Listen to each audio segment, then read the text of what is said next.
going on? Good morning, good afternoon, good evening, wherever you are. I am so psyched to be here. It's Saturday morning-ish. I have coffee. We're going to talk about something really, really cool.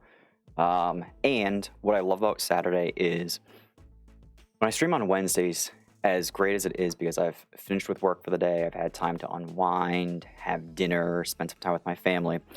Wednesday just kind of sucks a little bit because I know that about half of you can't even join because of the time. So bear with me on that. We're going to try to figure something out. But Saturday is for everybody. So welcome. I see Pulsar. Pulse, I'm super psyched that you were able to join. That is awesome. I know I keep missing you. Who else do we have? Scotty, Vitali, what's up? Jeppe, hello. Kevin, I saw you. Oh man, Andy. So before we start, I think I got to first give a shout out to Andy, who has been in the community for all of about a week and a half now, 2 weeks, and Andy just cracked the code on what we're going to talk about today, but for residentials, the cost to collect citizens from different level buildings in residentials, which, interestingly enough, while every other building seems to follow the same formula of stable cost to collect, even though as the building scales in level, your cost doesn't, residential doesn't seem to be that way. All right, we'll give Max credit too. If Max were here right now, he would be deflecting back to you, Andy, saying, "Oh no, you did it." So Andy and Max, if I had a clapping sound button right now, we'd do some claps. But I'm super excited about that. And what I think is really cool is, to Andy's point, he's been in MCP for 2 weeks, and was able to get this figured out. So that's awesome. All right, bear with me for just a minute. My son is stomping around upstairs like a little crazy man, and I'm having a little technical difficulty here. So let me just get this sorted out super quick. Yeah, Andy came in like a madman trying to figure everything out. It was wonderful. It was really cool.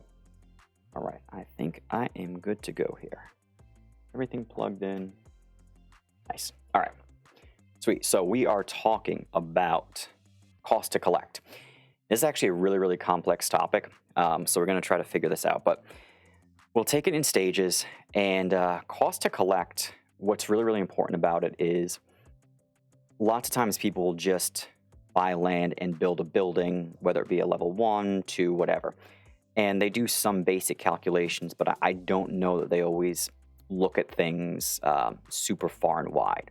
So we're going to take a look at, essentially today, how your building's potential for profit changes relative to the level that it is and the material that you're producing.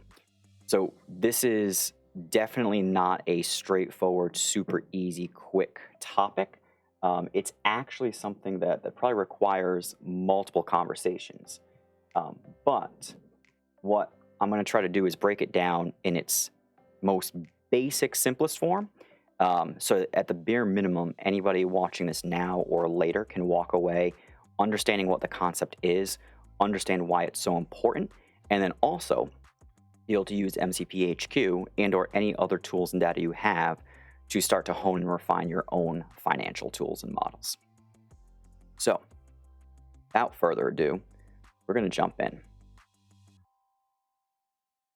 So we got some stuff here. So if you're watching and you do not have a Twitch account, I don't think you're going to be able to type in chat. But definitely, if you get a chance, sign up, grab an account, come in here so we can chat, because the lifeblood of this stream are the questions and the back and forth in chat. So please, if you don't have an account, sign up so we can chat. And for the folks who are watching this, I think based off of the screen here, you're probably going to want to put this in full screen if it isn't already. So if you're on your phone, tablet, monitor, whatever it is, toss it in full screen, and the resolution for this spreadsheet should get substantially better. All right, so a lot going on here, and toss questions in chat. I'll pause to answer them. Please, just let's make this fun. So what we're going to look at here is we've got a chart, and it's broken down into essentially two different sections. So the left side here is the Ethereum output, and the right side is your Tron output. So as we go through different materials, what you're going to see is when I change the material, right now we're looking at energy, you're going to get the numbers as they appear for both the Ethereum side and the Tron side. So if you are solely in Tron, you're going to want to focus on the right side of the screen. If you're solely in Ethereum, you're going to want to focus on the left. If you are in both, check out both. And for those guys who are only in Ethereum or only in Tron, pay close attention to how the two worlds are actually very different in terms of their profitability relative to their cost to collect. Because I think this is going to open up some eyes. So we've got left side is Ethereum, right side is Tron. Then going down from top to bottom, top section, these are going to be the numbers that are going to result if your building gets the minimum yield possible for a specific material, in this case, energy. In the middle, it's going to be if you get the median yield. And on the bottom, it's going to be if you have the max yield. So typically, your collections are probably going to fall somewhere between the median and the max. There's hardly anybody who gets the max for something like energy, but it is absolutely possible for industrials and for production buildings. So you're probably going to want to focus mostly on the middle and the bottom. However, what I don't want you to lose sight on is just how bad the top gets, especially as you go from energy to industrial and then production. And the reason why I included all three of these is I want to help you guys kind of start to see the way that MCP has designed lots of their formulas really seems to be weighted very heavily towards incentivizing people to max out their IP, their citizens, because the difference in margin and even output from your minimum yield versus your even just your median yield is drastically different. I'm not sure if you guys can hear that, but my son is riding around upstairs on our hardwood floors in his tractor. The one thing that I said maybe we shouldn't do, but cool. Anyways, all right. Yeah, Paul. So I'll try to share the spreadsheet. I wanna do a couple more things with it. But at some point, what I'm going to end up doing is I'll get this out on MCP HQ. So probably not this specific spreadsheet, but something on HQ. Good. Awesome. You can hardly hear.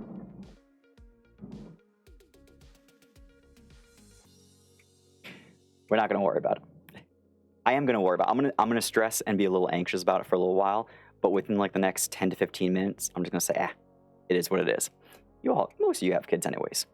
Okay. So we walked through that. So left Ethereum, right Tron. Top is the minimum yield. Middle is the median yield, which is the middle point between your minimum yield and your maximum yield. And your bottom is your max yield. All right. And in the very, very bottom of this, it's actually just a summary to show the margin rate from each of these sections. Tractor 5%. Me 95, Tractor 5. Okay, that's good. If it starts to skew a little bit more towards 10, 15, let me know. Oh, man. All right. So I'm going to start with energy. I'm going to work my way up to steel and concrete, because one of the things that you're going to see here is as we change materials, every level that we go up in, I would say, the complexity of the material we're producing, the minimum and the median yields start to become less and less forgiving at lower levels, right? So what I've done is I have dropped in the market values for everything here. So just so you know what's driving all of this, I've taken the exchange rate for wood, sand, metal, stone, brick, glass, steel, and concrete in terms of the amount that the amount of mega you get for each amount, converted the mega into an Ethereum or a Tron value relative to what you would get on SunSwap or JustSwap. I can never remember which one is what, Uniswap.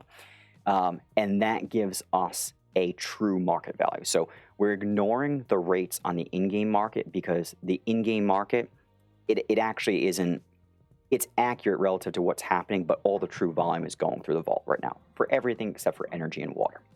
So we've got that calculated.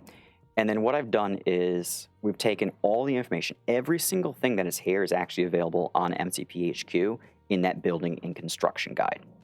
So I've taken all the data from there, put it into a spreadsheet, summarize it in terms of what it actually costs to collect 1,000 units of each at each level. And that's what's going to power this spreadsheet here.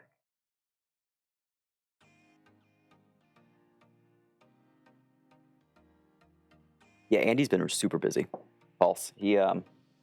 He's made a crap ton of progress in 2 weeks.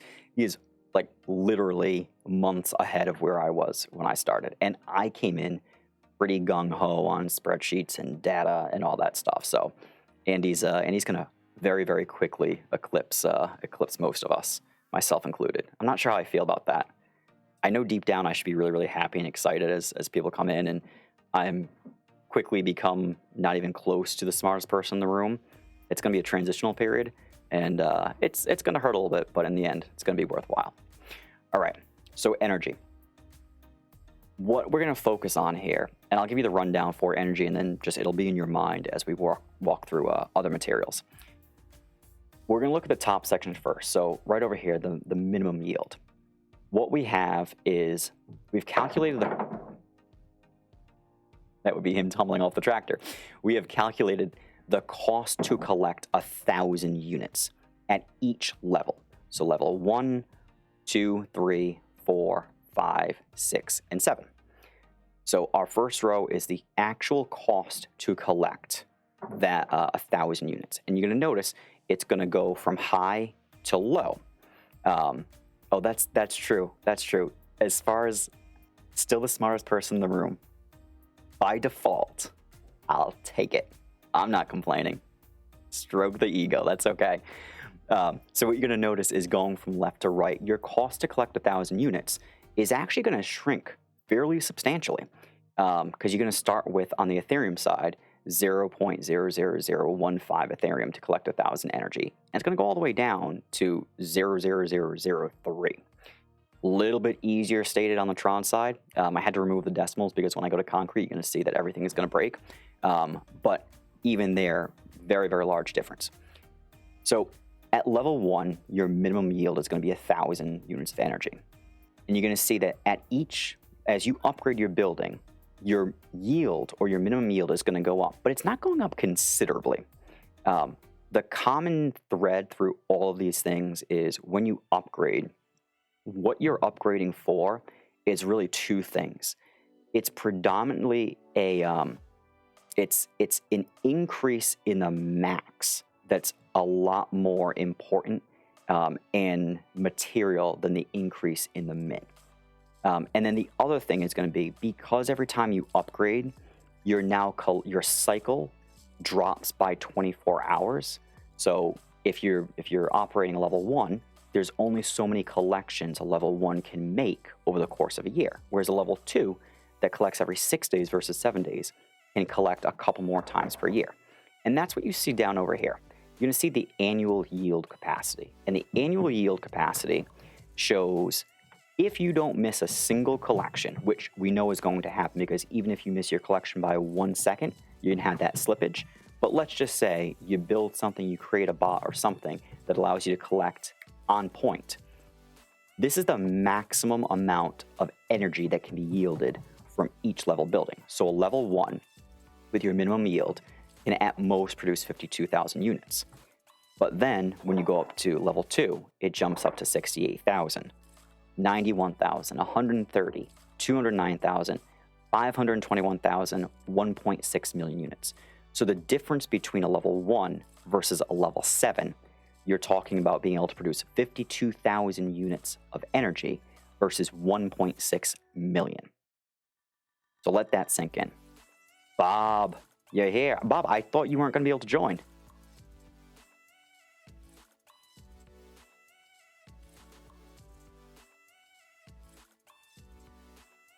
Sorry, I've all of a sudden forgotten how to hold a coffee mug. I feel like Ricky Bobby, not really knowing what to do with my hands. All right, so annual yield capacity is huge because what this shows is, look, even though your actual yield per collection has only gone up about 400% from level 1 to level 7, which 400% is a lot, but in the grand scheme of things, a level 7 building should definitely be producing a lot more than 4.4 thousand energy. That's brutal. However, even though there's only that 3,000 unit difference per collection, because the level 7 is collecting once every 24 hours, it can work in a lot more collections. It can work in up to 365 collections a year without any speedups. So it's going to be able to yield 1.6 million units of energy compared to the level 1 that can only yield 52,000. And if you look, even the difference between the level 6 and the level 7, really substantial. The level 7 can outproduce the level 6 by over a factor of 3, right? So in terms of thinking about whether it's worthwhile to upgrade from level 1 to level 2, 3, 6, 7, and so on, this is going to be a great way to gut check. If you're looking at things in terms of how does this impact my ability to produce and yield over the course of an entire year or longer, you might have a different perspective on what building level is right for you. Max is here. I feel like my safety net's here. Like if I fall now, it's okay. That's the effect that you have, Max. Thank you for joining, bud. All right, so that's the min yield on the energy on the Ethereum side.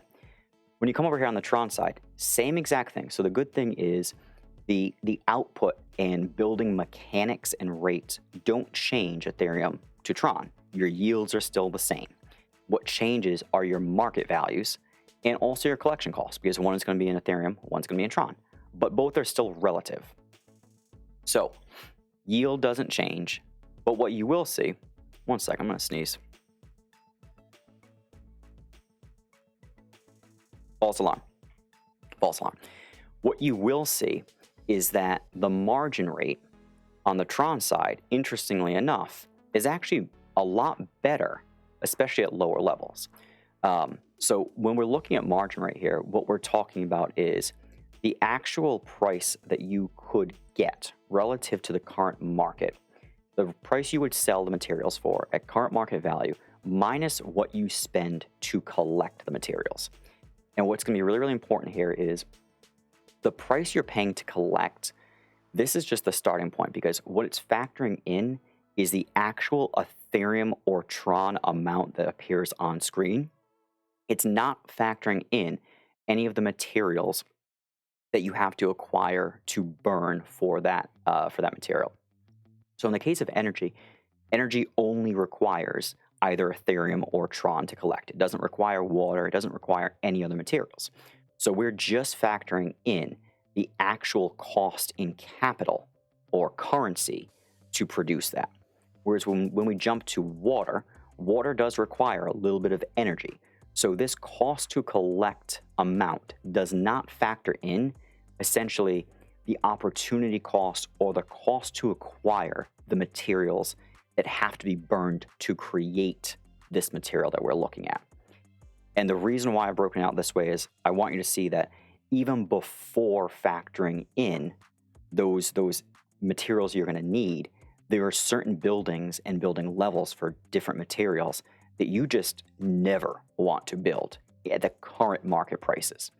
And what I'm hoping everybody's going to see is, as we look at the margin rate and the profitability, so margin rate right here, which is the second row, as you look at this and as we go from min to medium to the max yield, and as we look from building level 1 up to level 7, I'm hoping that everybody walks away with one thing, and if nothing else, it's this one thing.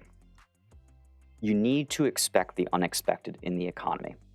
Whether it be real life or in MCP, you have to expect the unexpected.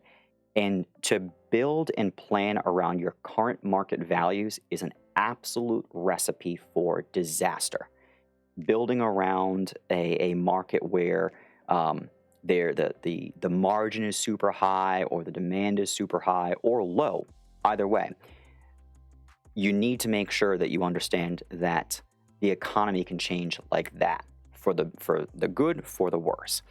And therefore, I want you to see that this is the bare bones starting point. So as you look through these numbers don't contemplate if the price of Mega dropped 10% tomorrow. If the price of Mega drops 10% tomorrow, all of these margin rates are going to drop as well. Yes, Pulsar, exactly right. Bob, I'll check my DM. I'm sorry, I am just negligently behind on DMs and tags right now. So take everything with a grain of salt. This is what it looks like in the current market with the current price of Mega for both the Ethereum and the Tron side. And it does not factor in the materials you have to burn for these collections. All right. So yield on both sides is going to be the exact same because mechanically the game is designed identically on the Tron and the Ethereum side. Okay. Now, so a level 1 energy building is able to produces 1,000 units per collection, can produce 52,000 units annually at a margin rate of 70%. So right out of the gate, you'll lop off 30 percentage points that you lose because your yield is very low and your cost is fixed. However, when you move to level 2, your cost to collect stays fixed. It doesn't increase, so it doesn't scale with level. And that's one of the real beauties as you upgrade from one level to another. With pretty much everything except Andy and Max. Andy told me he actually deflected credit back to you. So both of you brilliant, beautiful minds determined that residential seems to be the outlier. Residential seems to be the only building or sector where the building levels, your cost to collect your output actually does scale in some way, shape, or form. But for everything else, energy, industrial, and production, your actual, the cost, the amount that it requires in Ethereum or Tron to make that collection does not go up. And that's where you start to see some real benefits for your margin. So as you can see, with each level that you go up, you're grabbing about 300 basis points of improved margin, or 3% on top, for each of these levels, culminating in 93% margin rate for a level 7 versus a 70% for level 1. When we drop down, though, and we look at, okay, well, what about the median yield? What if I was able to get my level 1 plant, instead of producing just a measly 1,000 units of energy, what if I got it to produce 3,000? You get it to produce 3,000. Now, all of a sudden, your cost to collect 1,000 units just dropped substantially. Your margin rate is now 90% instead of that 70%. So you can see that there's a huge difference in getting the minimum yield versus the median yield. And then the difference between level 1 and level 7 actually is not quite as pronounced as the minimum yield, right? It's 90% for level 1, 98% for a level 7. When you flip over to the Tron side, it's even less. This is even less of a deviation. It's 95% for a level 1, 99% for a level 7. And then when you hop down here to the maximum yield, which I don't think anybody's ever gotten max yield on energy, you again see a step up in the overall margin rate. But what's really, really important is I just want you to check out level 1 and level 7, right, for the annual yield capacity. So at the absolute worst, with a level 7, you're going to get 1.6 million units of energy per year. At max yield, it's almost 8.1 million. Even if you just get the median yield, it's 4.8 million versus the 1.6.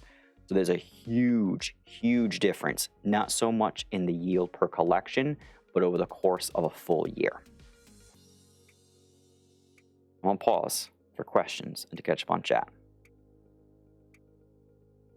Andy, I don't think I have seen that spreadsheet yet. Oh, so if you were acquiring, yeah, and the cost, so as we think about working that into the framework as well, we then have to determine, okay, are you self-producing? If you're self-producing, okay, well then what was your actual cost to produce that material? And if you're buying it off the market, then to your point, market based off of the prices that you acquire it for. All right, so pretty substantial differences between a level 1 and a level 7.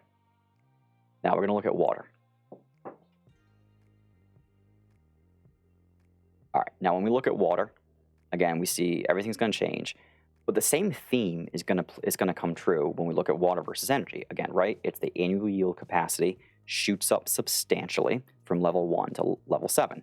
At minimum yield, 13,000 units of water per year from a level 1, 404,000 from a level 7. And if you get that level 7 actually closer to the median yield or a little bit over, you're talking about 800,000 versus 26,000 for a level 1. And what's interesting, I'm actually going to flip back to energy for one quick second. I want to touch on one thing. With energy and water, their margins are actually really, really good. This doesn't take into account, though, your citizen restorations. And it also doesn't take into account your actual cost to build the building or to purchase the land. So this is just pure collection versus market value. However, what you are going to see is with the resources, energy and water, the margin is phenomenal. So even if you're producing from a level 1 or even a level 6 or level 7, the margin's phenomenal. The challenge is actually selling the materials, right? Because those resources currently are typically a little bit overproduced. It does sometimes start to skew. I've noticed recently the consumption seems to be exceeding the new supply, which is awesome. But for all intent and purposes, the biggest challenge with energy and water, despite it having very, very high margins, is you have to, the current market price, you got to sell a lot to really recover those dollars that you invested to actually build that infrastructure. And you'll see that again with energy and with water. Even a level 1 energy on Tron, you're talking about 85% margin. Not bad. But the cost to acquire that resource plot and build a building and purchase a citizen is what's deceiving, because even though it's 85% margin, your ROI timeline might be rather long because of the cost to acquire those upfront assets. All right, so water. Same thing holds true. Ethereum versus Tron. Tron just appears to be a little bit more profitable right now. You got new districts rolling out. All of that helps, it's actually kind of interesting because of the fact that the Ethereum Mega is so much stronger than the Tron Mega. One of the reasons why you're going to see this margin rate, especially in energy and water, be so much lower on the Ethereum side is the market price. We just have people just beating each other up with the pack prices. So you've seen energy and water really, really fall a lot on the Ethereum side. Yeah, Paul, sorry, it's exactly. Lots of these materials, especially energy and water, like me personally, like I talked about in one of my last streams, I don't even sell it. I produce over 100,000, without speedups, I produce over 100,000 energy per day on the Ethereum side, over 10,000 water per day. And for me, I don't see the value in selling it at the prices we have currently. I might do it from time to time to help somebody out, or if I need some liquidity, but I use it, I accumulate it. One day when the prices come up, I will be sitting on a massive reserve of highly valuable assets, and in the meantime, burn it for steel.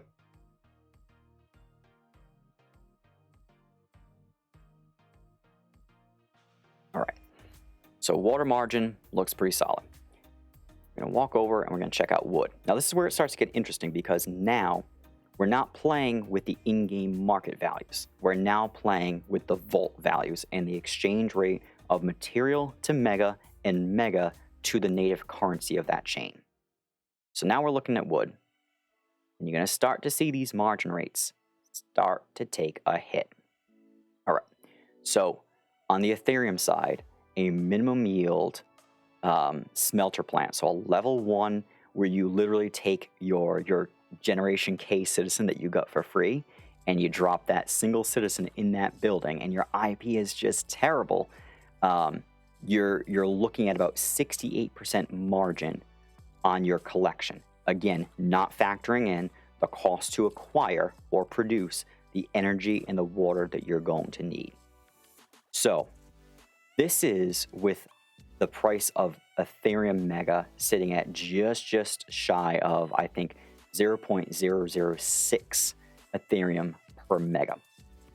if that price were to take a 50% hit, this level 1 building, you're not going to be profitable. Whereas your level 7, hell, even your level 4 or 5, it's just going to be a lot more resilient to a downturn in the economy. And this is it 004? Okay, well, it took that hit. Is it really down to 004 now? Is that true? I had 0.00596 when I looked at it yesterday. Oh boy, we're gonna check this out. All right, let's see. Because if it actually is that low, then let's change it up. Let's see what we're sitting at here.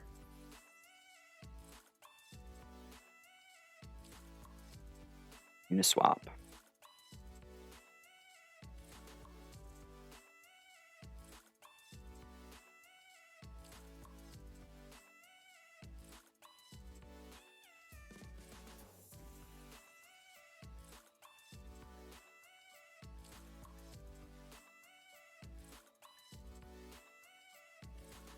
I got 00596 still. All right, we'll roll with this one. But suffice it to say, if it does take a hit, you're going to see these margin rates decline considerably, right? All right. So wood production, again, look at the difference between level 1, minimum yield, median yield, and max yield. The biggest bump or jump is going to be coming from making sure that you're at least getting the median yield and not the min. Another considerable jump from median to max, but not as substantial as the difference between min and the median. So a level 1 building, again, is producing, let's call it 14,000 at median, 356,000 for a level 7. And we see the exact same thing hold true, again, Ethereum versus Tron. You're going to have slightly better margin on the Tron side, even though the price of Tron Mega has taken quite a hit recently. And you're going to start to see this is where it starts to balance off. Energy and water on the Tron side hasn't gone through the same price correction as it has on the Ethereum side. So if I was producing energy or water on the Tron side, I would be expecting that it would be dropping down further. But now that we have this, we can see that the level of the profitability or the margin rate potential between both worlds actually starts to look fairly similar. So we're looking at 68% margin at the absolute worst for wood, 97% for a level 7 smelter that is getting your maximum yield. The difference again is you're producing at at most 508,000 units of wood versus a much smaller amount if you're producing in a level 1. Next, we have sand. Sand. That margin rate keeps dropping, right? So hopefully everybody here is picking up that with each material, and the more complex the material becomes, we go from energy to water, water to wood, to sand, to metal, stone, brick, glass, steel, and concrete. You're going to see these margin rates start to take a hit, especially at the lower levels and the lower yield. So as you're going through, what you're going to see is the more complex the material, the less forgiving your building and your margins are going to be based off of your yield. So with each material that we go through, the next one and then the one after that, you're going to see it's going to become increasingly important to have better citizens and better IP, because if you're not getting at least the median yield or closer to the max in some cases with like glass and steel, it's not even worth producing. So on the sand side, very large spread, right? A level 1 minimum yield is 46% margin compared to 85% for a level 7. On the max yield side, it's 82% for a level 1, 95% for a level 7. So as you can see, some of these things, I'll often talk about like that my personal belief is if you can, you should always be building and striving for a level 7, at the bare minimum a level 6, because they're more resilient in terms of the economy, because as you can see, the margin rates for production are much better. So a level 7 can withstand a lot more of a downturn in the economy and the price of Mega than a level 1 can. A level 1 is going to become unprofitable far sooner than a level 7 will. And a level 7, if the economy is going up, your speed up, you can now actually collect twice per day. You can collect once from regular, and then you can speed it up as well.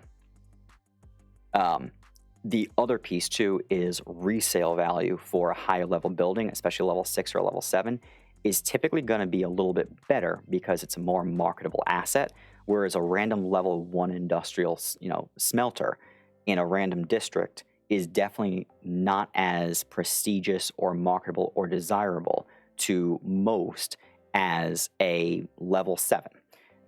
You will still find people who are playing on a budget that are looking for that level 1, no doubt about it, but it's quite possible you could buy a plot of land for half an Ethereum, build that level 1 building, use it for a year, and then when you go around to sell it, trust me, there's nobody at this current point in time that's going to buy a level 1 industrial building for half an Ethereum, right? Bob, I can't really zoom in without everything getting all wonky, but try full screen on Twitch. See if that helps. All right, so sand, a little bit less resilient than wood. All right, we'll look at metal. Oh, we got some red. We have some red. Now, what's interesting about this is for anybody familiar with the vault on the Tron side, the vault on the Tron side, I don't know who it was, but somebody dropped like 500,000 metal in there recently. So the swap rate for metal is just extremely unfavorable relative to wood. I think I haven't done the math, but I've stopped producing metal, and in turn, I'm producing wood right now. So when we look at this, now all of a sudden, when we're producing metal, which costs more to collect per 1,000 units than wood, which is the other material you can produce in a smelter, there's actually at this point a level 1 and a level 2 building on the Ethereum side. Don't bother producing metal if you're producing it to swap for Mega, because before you even factor in the cost of energy and water, you are unprofitable. Whereas a level 3 or higher, you have margin. And that level 7, you got plenty of margin. So this first level, I keep honing in on this, and I honestly, I should probably really be focusing more on the middle area. But this top area, if you're a brand new player and you're saying, hey, I've got a couple bucks to spend and I want to get started, I want to make sure that those folks are aware. Like, be careful, because your citizen, your what is it, the Gen K citizen in a level 1 building is just, you're not going to have fun playing. Make sure you deploy those resources wisely. So if we look at the median yield, what this is telling us is that it would cost 0.0075 Ethereum to collect 1,000 metal from your smelter plant. You get a 53% margin rate compared to a level 7, where you're going to get 87%. And again, if you notice, the difference here is your cost to collect those 1,000 units goes down. And it goes down because as you upgrade from level 1 to level 2, 2 to 3, 3 to 4, and so on, the actual price in Ethereum or Tron that you have to pay to make that collection does not change. It stays flat. So that scale, or that flat scale, is what really, really helps you here. All right. Now on the Tron side, nothing has flipped margin negative yet. However, I bet that if you were to factor in the price of energy and water, buying it off the market, and maybe even producing it yourself, that level 1 producing metal is not going to be profitable. You're going to have to go to level 2 or level 3 to really get that, if your output is just truly terrible. But if it's a median yield building, if you're decent IP, decent citizens, or even lower citizens but solid IP, you get plenty of room there. So there's plenty of opportunities to be profitable. You just have to look and say, okay, once I get my building up, how can I produce enough materials to take advantage of the scale of this profitability? Because if you are putting X amount of capital into buy the land and then build the building, with one level 1 building, your margin is solid, but again, your timeline for that ROI, if you're not looking at this and approaching this as, hey, I'm building this because I want to upgrade to level 2. I want to eventually get to level 6, level 7. I'm playing for the future. You're going to look at this and you're going to say, this is just going to take too long, right? Yeah, the resolution, Scott, that's a good call. The resolution might help. All right, we got metal. Let's check out stone. Oh, we got some more red. More red coming in here. And we have our first red on the Tron side. So, stone, median yield. Stone requires a lot, right? It's expensive to collect, but it also does require a lot of energy and water, which again is not being factored into this. But even setting aside that energy and water, it is expensive and it is unforgiving. So once you really start to produce metal and stone, that's the place where I would definitely suggest considering working on your IP, trying to get it as high as possible within reason, and then also don't settle for really, really low stat citizens. At least try to get them towards the middle. 4, 5, 6 stats in your most important stats, which would be endurance and strength, because it does make a big difference. When you look at this, it's considerable, and it's not just going to add up over the course of one collection, but over multiple collections over the year. You're going to be glad that you are getting that extra 10% per collection. Also, I think as a rule of thumb for industrial, you must have over 360 IP, ideally around 400 for a level 1. Yeah, anything less than that, you're going to get hit hard because there are so many industrial buildings, right? Absolutely. And I think the yield seems to it seems to jump considerably once you get over the average in that range. Nozzle, what is IP? So IP, that's a great question. IP are the influence points.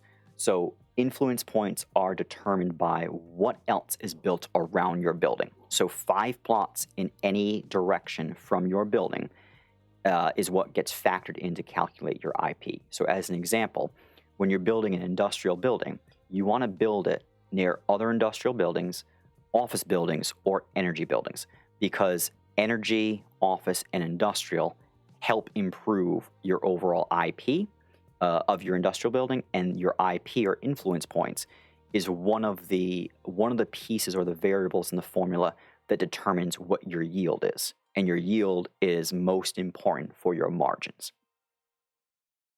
And Nozzle, there's we've got on MCPHQ, there's a building and construction guide that goes into a little bit more detail on influence points and what buildings are good for other buildings. But essentially, IP is all about making sure that you're building in a complementary zone relative to what else is being built there. Because if you build a residential building near an industrial building, kind of like in real life, nobody wants to have a home right next to a steel mill. The same thing occurs in MCP, where your yield or your profitability takes a hit because it's not surrounded by buildings that are symbiotic. Scotty, Crazy and I talked for a while, and I ended up demoing my level 1 condo with 230 IP and built a mixer that's 460. Yeah, big difference, right? Big difference. Those condos, any residential building with a lower IP, especially a lower level building, is just going to be tough. Yes, Paul, so that's a great point. If you don't have a POI, your IP will most likely drop in time. His dropped almost 20% of his production quantity in level 5 because of all the level 1s that popped up. That is absolutely correct. So the more prevalent a building is, and you're going to see this predominantly, it's going to happen with industrial. It's going to happen even more with energy because energy gets hit right off the top by other energy buildings. But you should expect, especially like District 255 is a great example. There are going to be people that build industrial buildings that at first the IP is going to be really good. But then as other people start building on their plots, depending on what the zoning strategy is, whether it's present or not, they're going to start to see their building's efficiency dwindle over time as too many industrial buildings start popping up around it. Great quotes. Okay, so stone, you're going to start to see, again, stone over sand, which is the other material that can be produced in a mixer. You just don't have as much give or cushion on your margin. So being self-sufficient when you produce stone is going to be important. You're going to want to be able to produce your own energy and your own water in order to feed your mixer, because right out of the gate, you're working with, you've got a median yield building, you're working with 51 points of margin on the Ethereum side and 64 on the Tron side. And that's not factoring energy and water, right? And if you're on the Ethereum side, the other thing you have to keep in mind is until MCP migrates the vault to that layer 2 solution, you really actually have to produce and hold a lot of these materials, because when you go to swap to the vault, you're getting hit with not just one gas fee for your swap to the vault, but then another gas fee if you're going to swap that Mega to Ethereum. So that's why me having level 7s is probably the only reason why I've been able to weather some of the tougher times and really enjoy the good times, because for me, if I can produce materials over the course of 7 days and swap them into the vault, and those gas fees don't hurt nearly as much as if I produce from a level 1 once every 7 days and then try to swap that. My margin would be just brutally. It'd be negative. I wouldn't be making anything on it. All right. Now, we're going to jump into brick. So our first production material. And we see this trend continue, right? So now all of a sudden you can see that with a minimum yield, you just never ever want to build production. If you're not going to invest in a piece of land that has high influence points and you're staffing it with not the minimum amount of citizens, but the maximum amount of citizens, and they're really good citizens, it just doesn't make sense to produce it. And you see that perpetuated even down to the median yield, right?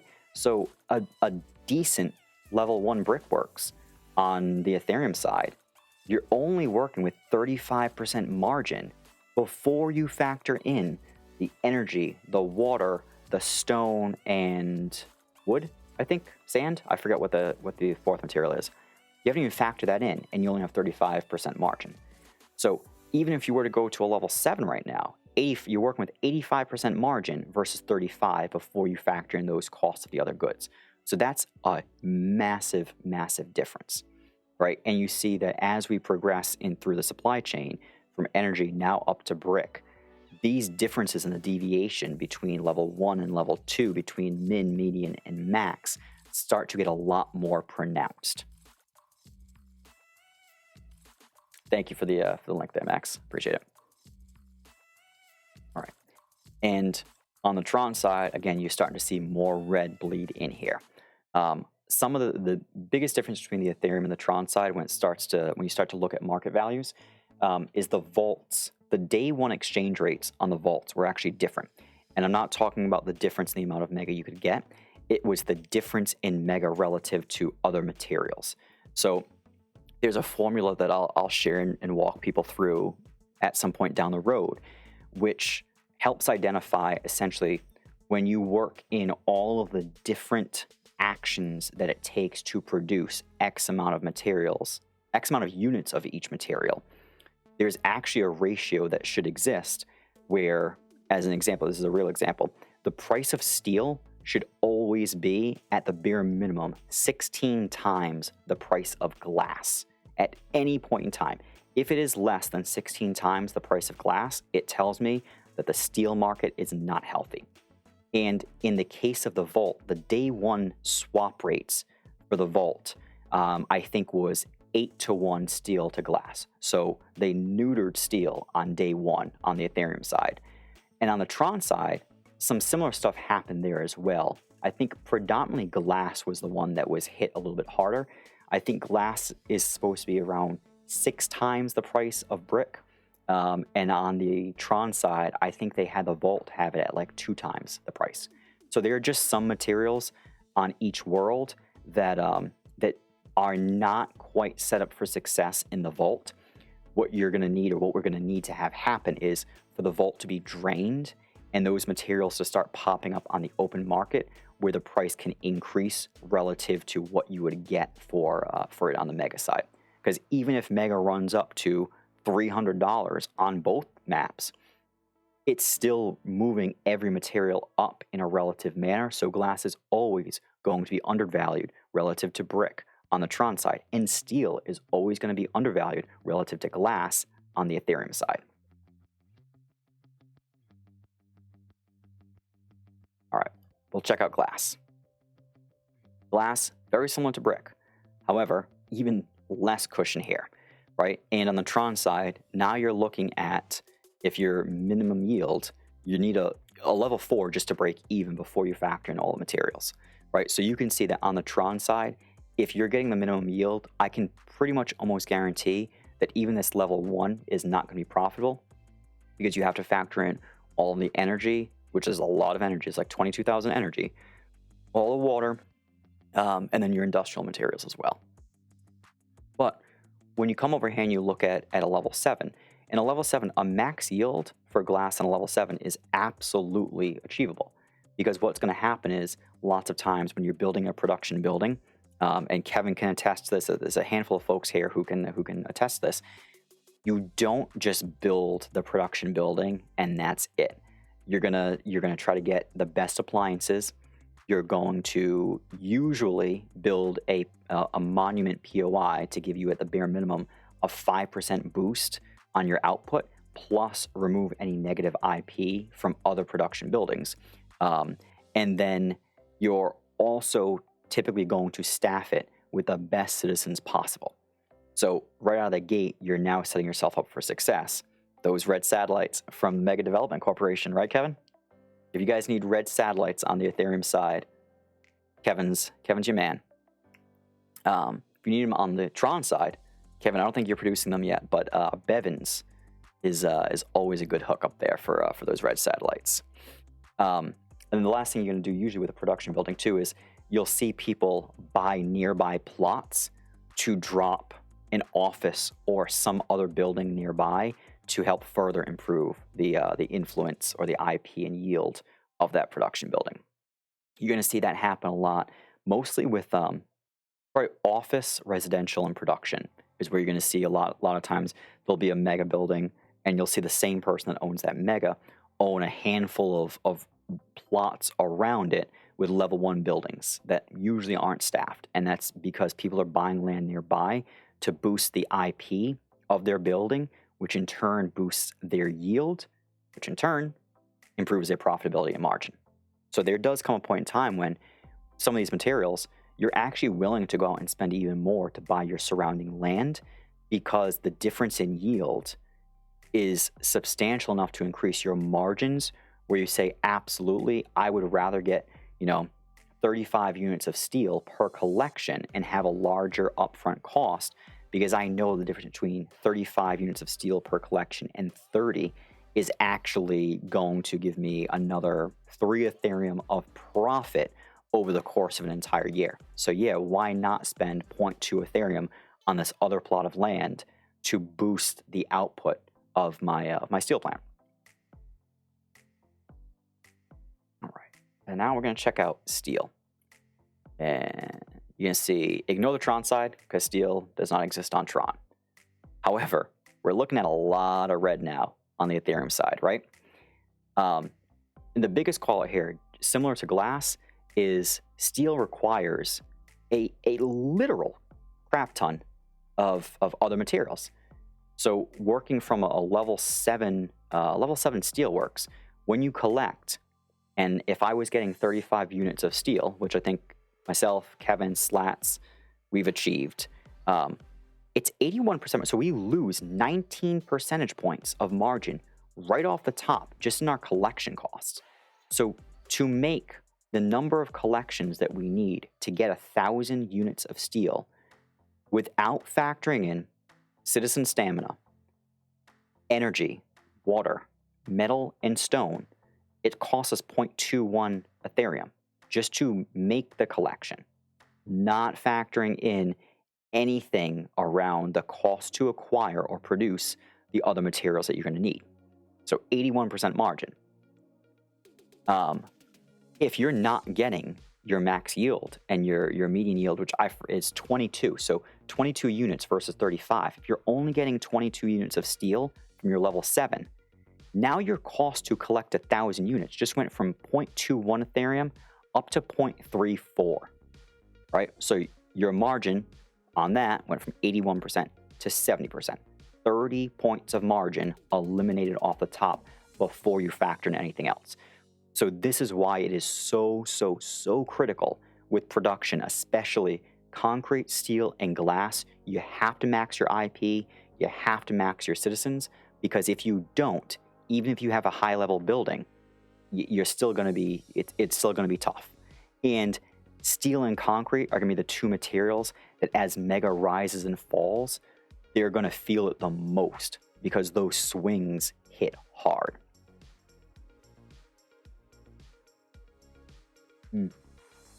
Kevin, I don't think many people, unfortunately, the surrounding the land boosters, I think typically doesn't really come into play unless you're a player with a larger budget.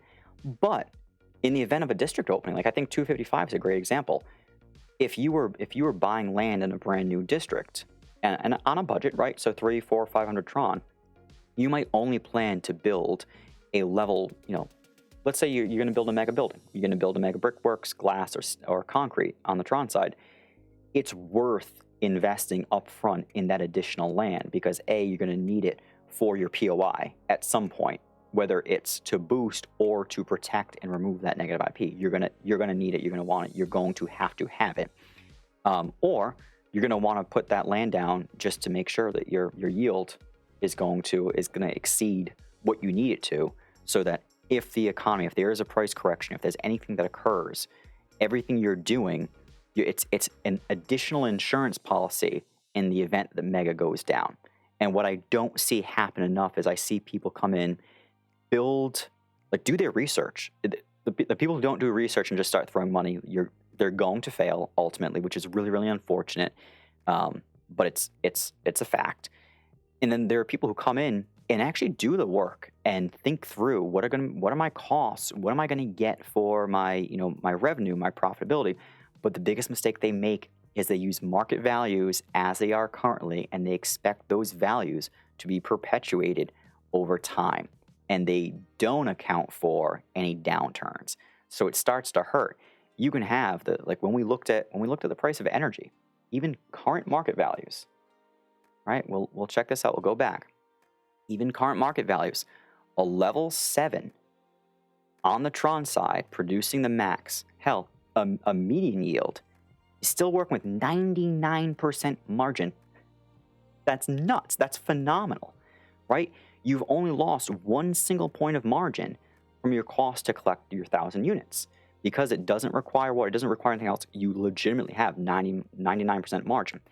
But the problem is, if you factored in that you were going to get 25 Tron per 1,000 in your initial ROI model, and you said, okay, well, if I get 25 Tron per 1,000 energy and I produce 4.8 million units of energy over the course of the year, oh my gosh, I ROI in 6 months.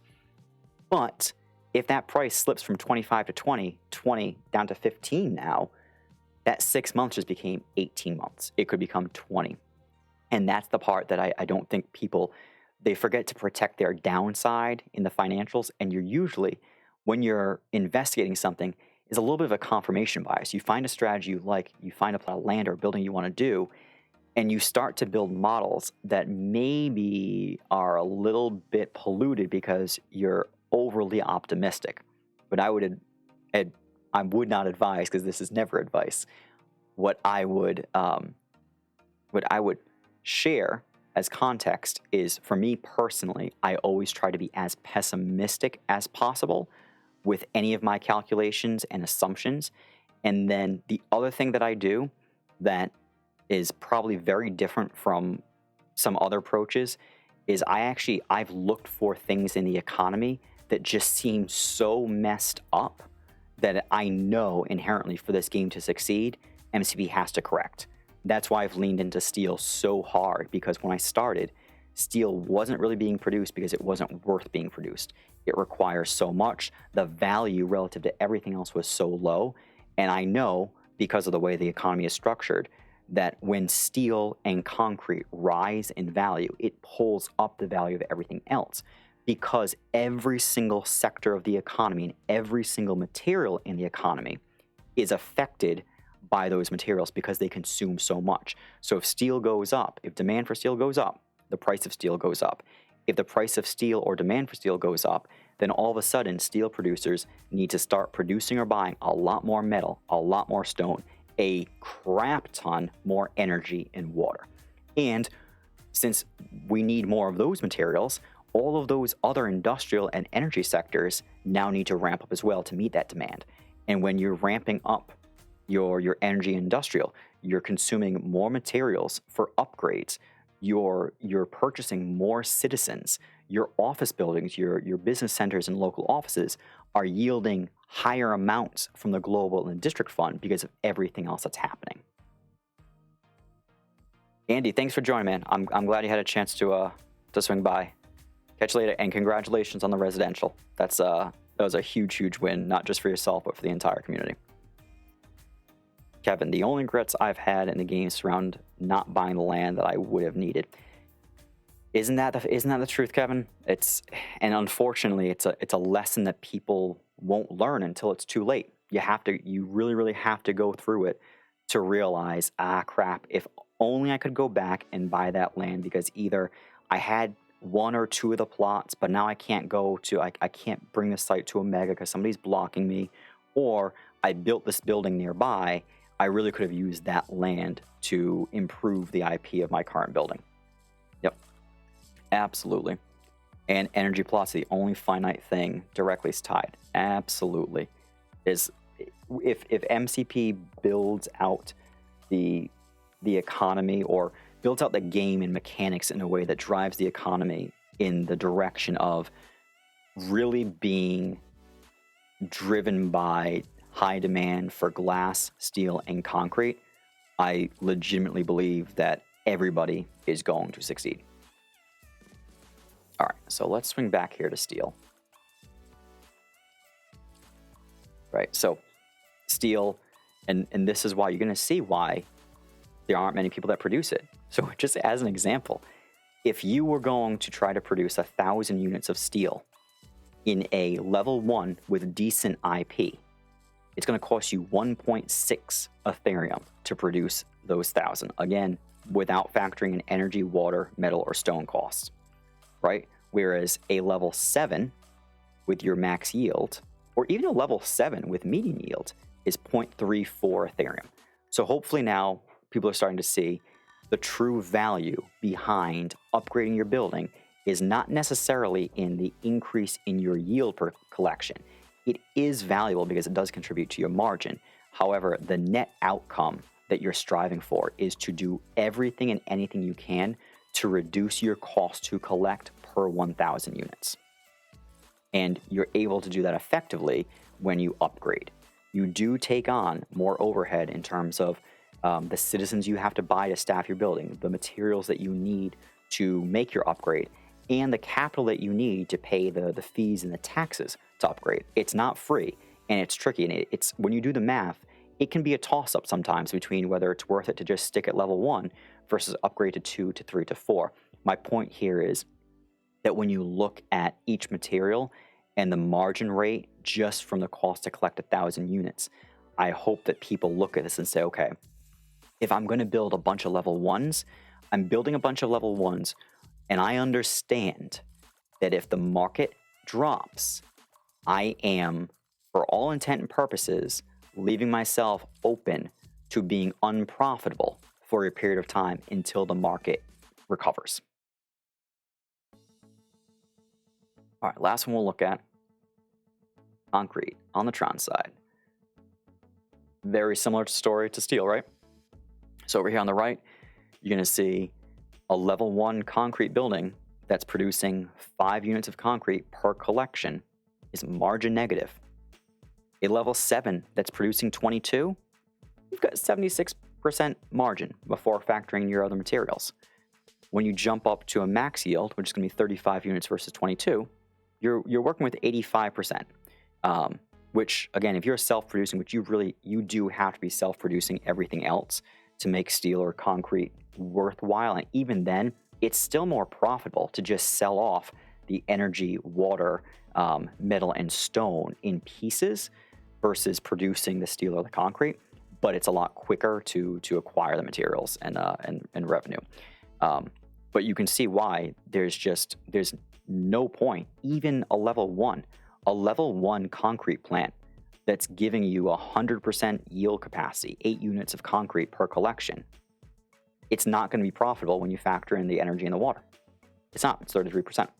So you'll see that if you are planning to ever build and operate a production building, especially glass, steel, or concrete, if you have on a spreadsheet a plan to build a level 1, you better also have a plan to upgrade that level 1 to, honestly, at the bare minimum, level 6. Level 6, and you have to max out your yield.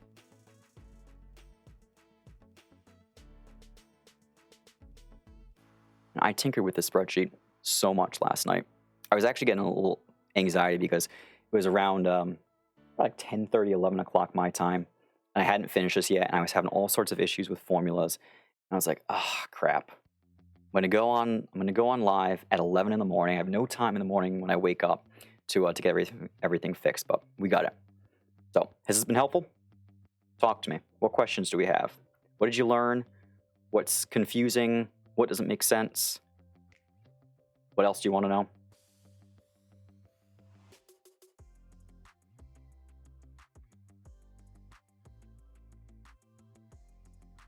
We quiet now? Don't be quiet.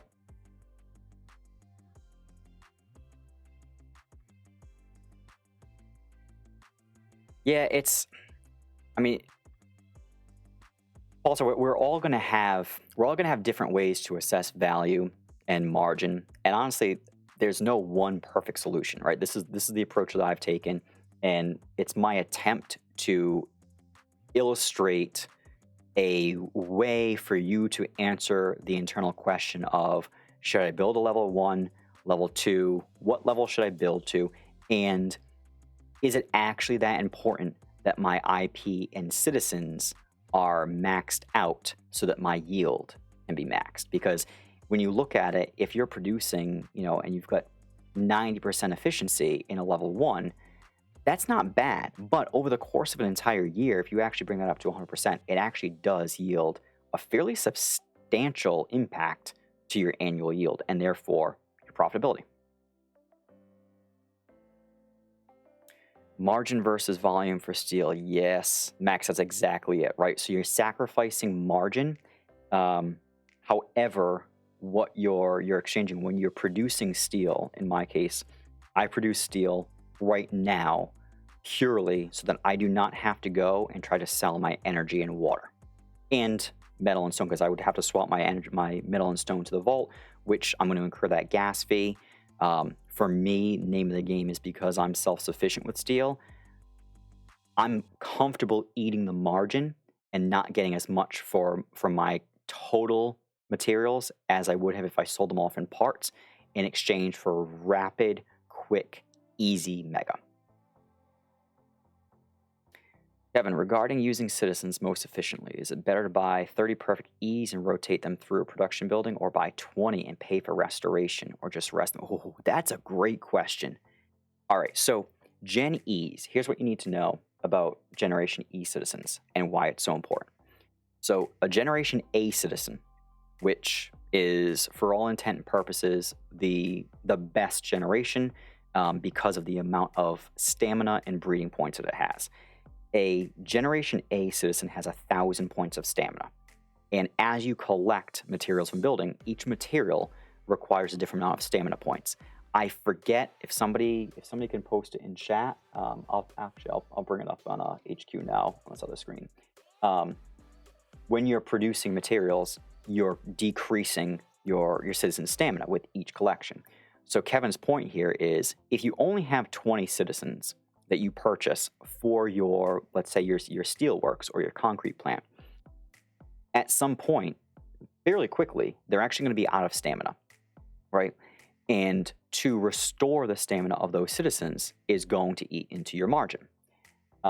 So the question here is, ultimately, are you better off restoring your citizens, but only buying 20, or buying 30 and essentially rotate them so that every time one of them starts to get tired, you swap in somebody who's got plenty of stamina, let that other citizen rest and relax in your inventory, but not be assigned to a building, and therefore you don't have to pay the cost to restore that stamina. Kevin, ultimately, I would imagine it probably has, some of it has to do with whether or not you're producing the citizens yourself. If you're producing the citizens yourself, it probably absolutely makes sense.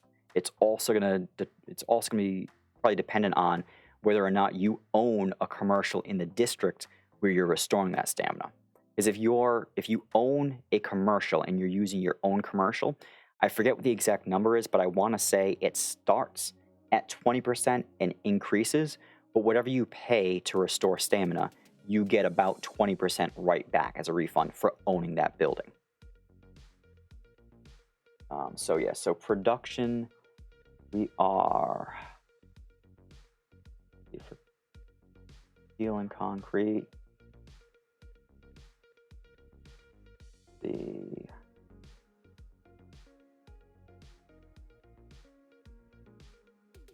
50 stamina per collection. Okay, so a Generation E citizen has 500 points of stamina, and every time you collect from a production building, you are losing 50 points of stamina.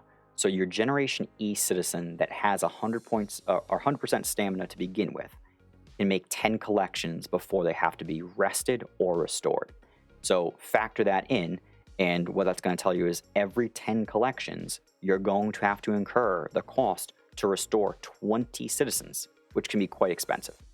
So Kevin, I don't know. What would you do there? Would you go with the 30 and cycle them? Because I think Knight had mentioned that that's one of the approaches that that he takes, is have a solid depth of citizens so that he can cycle them in and out versus restore them. Right, so you see a lot of people doing the rotation. You've got commercials and you self-reduce, so you restore. Yeah. Well, and I think me personally, like, I always just restored. I didn't cycle. I didn't rotate, and I don't have enough citizens that I can rotate effectively and run every building. For me, it's usually okay. Well, what building am I not going to run for the next week so that I can rotate citizens over? But for me, I stopped. I started to hesitate in the restorations when you stop and look and you say, okay, to restore 20 citizens is usually around like 0.02 Ethereum. It's expensive, and when you translate that into actual dollars and not just crypto, it's like, whoa, it's staggering. So to that end, usually now with my Steelworks, I'll run them for 10 days, and then take the citizens out for a little while, let them rest, and run them again. I usually try to do it in spurts until I get more citizens.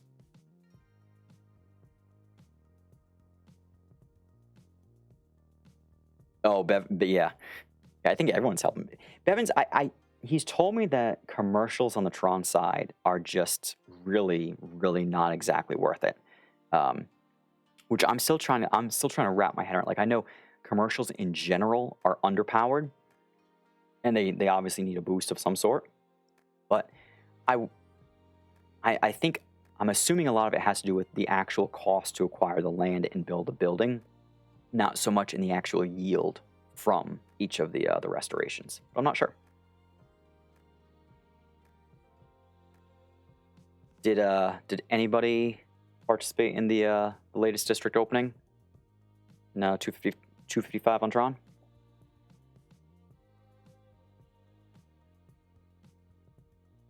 I see a lot of new faces in the Discord. It's awesome, especially in that 255 chat. Oh, you got a plot, Scotty? What was it? Resource plot, regular plot? Yeah, and Scotty, that opening, from what I heard, went extremely smoothly. I was really, really happy to hear it, because usually those openings are a bit of a shit show. Near the fountains. Okay, sweet. Sweet. Yeah, it'll be interesting to see how those districts develop, especially as you have more newer players coming in. The question is going to become, how much research do they do, and how much do they collaborate with other people in the community before they start building on their own? Oh, you missed a pulsar? Oh, Scotty, yeah. So it showed 300 when you went to buy it, but then it debited 595. It was nearby land purchase, and that's the problem. That's the tricky part, right? So what that district opened with a 100% land plot price, so it jumps up. It jumps up really, really, really quick. Max, have I noticed the ninja openings are less likely to have the bot? Yeah, actually, I suppose so. I suppose so. I'm trying to think. The last opening that went really, really well without bots was 225. That was Tut's district, and I forget what the context was on Tut's opening, but I think I don't think that was like a quick open. I think Tut won the district at auction, if I recall correctly, and then opened it, which would have been like 48 hours later, I think. But I think that coincided with the time that MCP changed something on the back end that kind of broke some of the scripts that the bots were using, is what I had heard. Because the very next district, they were right back at it.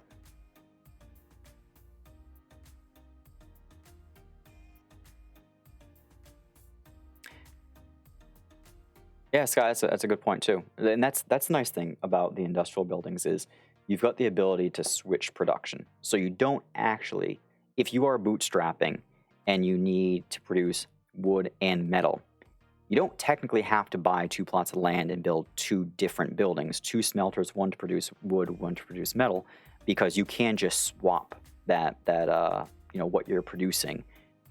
Produce some wood, switch it, produce some metal. It's definitely an option. Although, as we see with some of the market values and profitability, those level 1s may not be as profitable as people would like. I skipped the. I don't think I've actually participated in any of the Tron district openings. I didn't even participate in my own opening because I was so sure that I was not building anything on the Tron side. I was just going to buy the district, operate the district, use the district revenue to put money back in, build more POIs, to purchase Mega for staking and all that stuff. And ultimately, I gave in. I gave in. And in hindsight, now I really wish that I had been present for my own opening. Scotty, what did you say you are building or breeding in residential? I couldn't remember.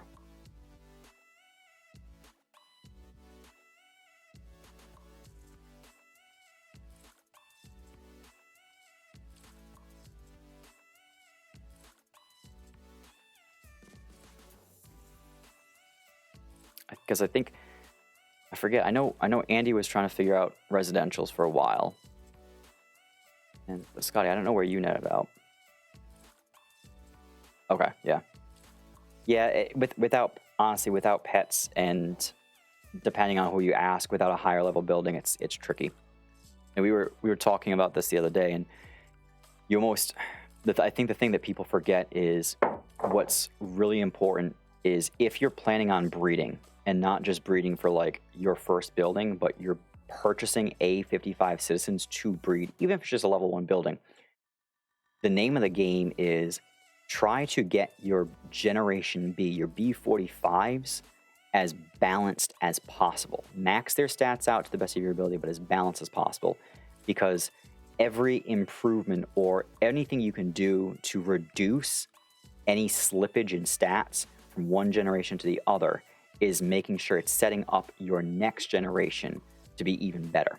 So people will just produce and say, okay, I need a bunch of citizens, so I'm going to breed my A55s in level 1s, and within a week I'm going to have a good chunk of citizens. They produce those B45s and put them to work in the building, And then later on, they're going to want to breed those B45s into Cs. But if the B45s, if their stats are low, you're talking about like just continually breeding worse and worse citizens.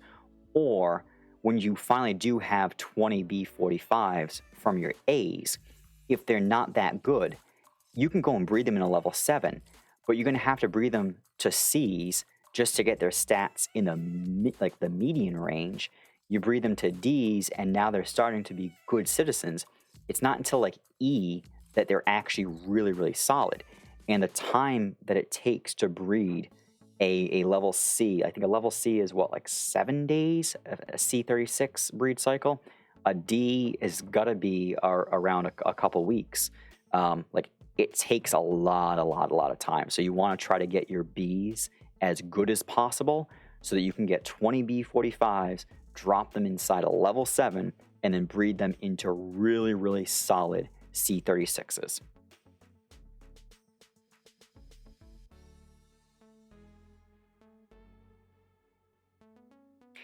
Kevin, that's a great question. So how much life would I say the subways have brought to the complex material outlook? Well, so we saw, I think, on both sides, the vault got hit pretty hard, because I think steel at one point was right before the subways came out. I think it was around like 5.2, 5.3 units of steel per mega. And at one point it dropped down to, I think, like 4.8 after the subways came out. It's back up to 5.2, so it's sneaking up there. And then on the Tron side, if I recall again, Tron concrete, I think, was hovering around like 3.5, maybe a little bit higher, and that dropped down to, I think, like 2.8. So that it definitely had an impact. It's just not a sustained impact yet. We saw brick, the Tron vault got just completely destroyed. There was no brick in it for a while. Glass was short. I mean, the other thing to remember too is not all districts have built their subways either, right? So on the Tron side, you've got a handful that have, but there's still going to be, what, almost 40 more districts that are going to open. So the bare minimum, there's going to be 40,000 more concrete that's needed to build subways in those districts. And on the Ethereum side, you've got all 55 out, but very, very few have actually built their subways as well. So even if you look on the Ethereum side, what do we have in the vault? We have 41,000. So that could easily be wiped out to 0 if all the other districts build subways.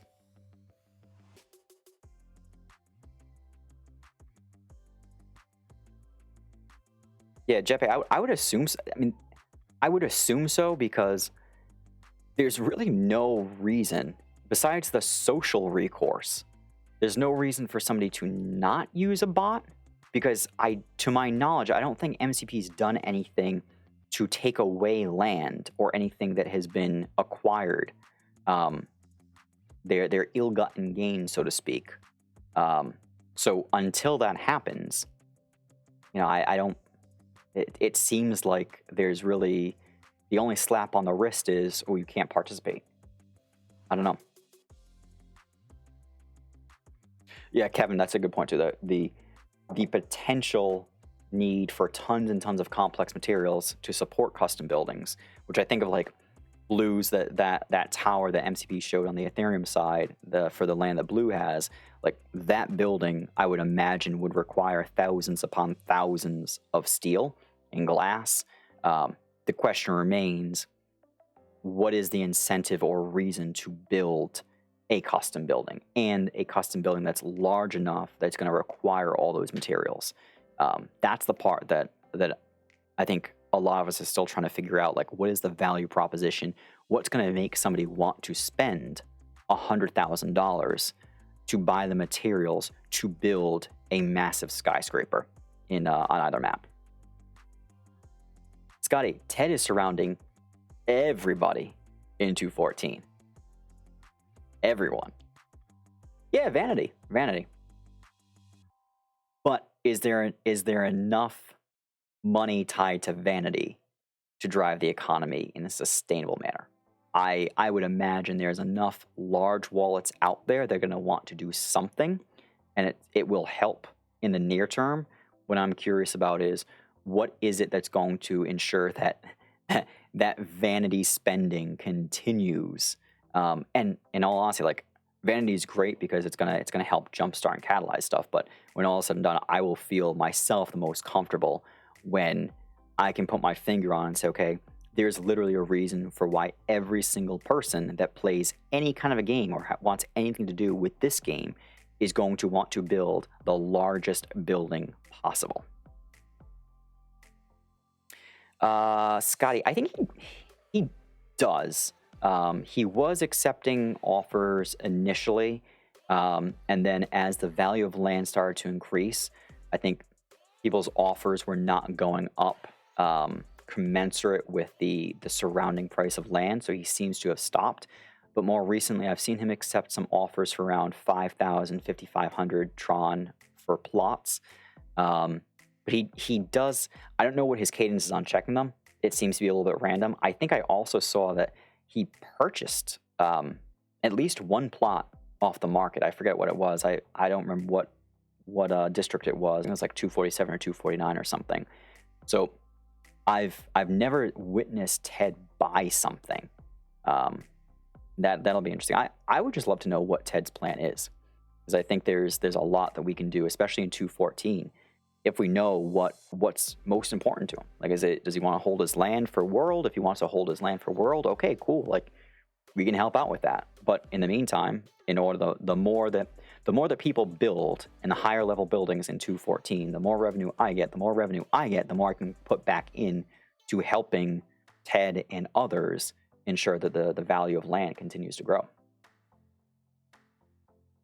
Yeah, Kevin, that to me, I love that point. So Kevin says, with regards to the value proposition or utility of a custom building, what we do keep forgetting is broader partnerships, right? So Nike coming in, like I think Eric or somebody said something about Domino's. Like, there's a borderline infinite supply of potential corporate partners that would want to come in to build something and have a presence here. And then when you think about the utility of what their buildings could do, MCP, I think in one of our last discussions with them, we were talking about, like, the personalization and customization of your avatar is going to be important. And therefore, all of these brands could come in, build their own building, and theoretically craft and sell their own custom NFTs that would be like wearables. So playing to vanity, your citizen maybe can purchase Nike sneakers, and when they run around, they run a little bit faster, or when they're running, they burn a little bit less stamina. There's some really, really cool stuff that MCP could work on with corporate partners. Like Domino's could come in and drop stores in different districts. And when you go, you buy a pizza and you eat the pizza, and that restores stamina instead of having to go to a supermarket or something like that. So there's some really, really, really cool opportunities that could scale.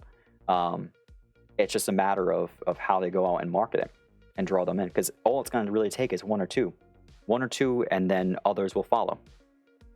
Bob Duncan is back. Bob, welcome back. Welcome back, my friend. So here's what I learned the other day. I learned that I am 2 streams away from being qualified for an affiliate, which apparently is a good thing. That's a good thing. What intrigues me the most about that is the fact that right now the streams, the playbacks are only available for 14 days. So I actually have the very first stream on my Ethereum strategy and supply chain is expiring in, I think, 2 to 3 days. So I am going to have to get that thing up on YouTube and start to get these videos that are going to be expiring on Twitch up to YouTube. But I think at affiliate, the retention period is a little bit longer. But what I don't like about affiliate, and somebody correct me if I'm wrong, but I think that means they add ads into those videos for playback, which I'm not thrilled about. Like, I know I should be trying to monetize and I should be trying to get something back, because I did spend don't tell Lady Baba, but I did spend about almost 10 grand on all the equipment for my studio. If you're watching this, honey, I didn't say 10 grand. I got it on sale at Walmart. It's real cheap. Secondhand, actually. I don't know. It's a tough call. Blue. I didn't even see you here. MCP while drinking from a NASA mug. Yep. Right. Oh, Scotty, you can upload to Twitch? I did not say 10 ETH. Oh, no, I did actually, yes. 10 Ethereum before the run started. 10 Ethereum back in March. We'll go with that. I like that one. I like that one. Oh, that's good to know, Scott. I didn't know that. I'm going to have to check into that. I just learned how to change the thumbnails on the videos, because what was happening was I was going back and I was looking at the videos, and the majority of them had some really, really unflattering screen captures as the thumbnail. Like, they all had me like, and it was what didn't feel like a great representation of my best self. So we learned how to do thumbnails.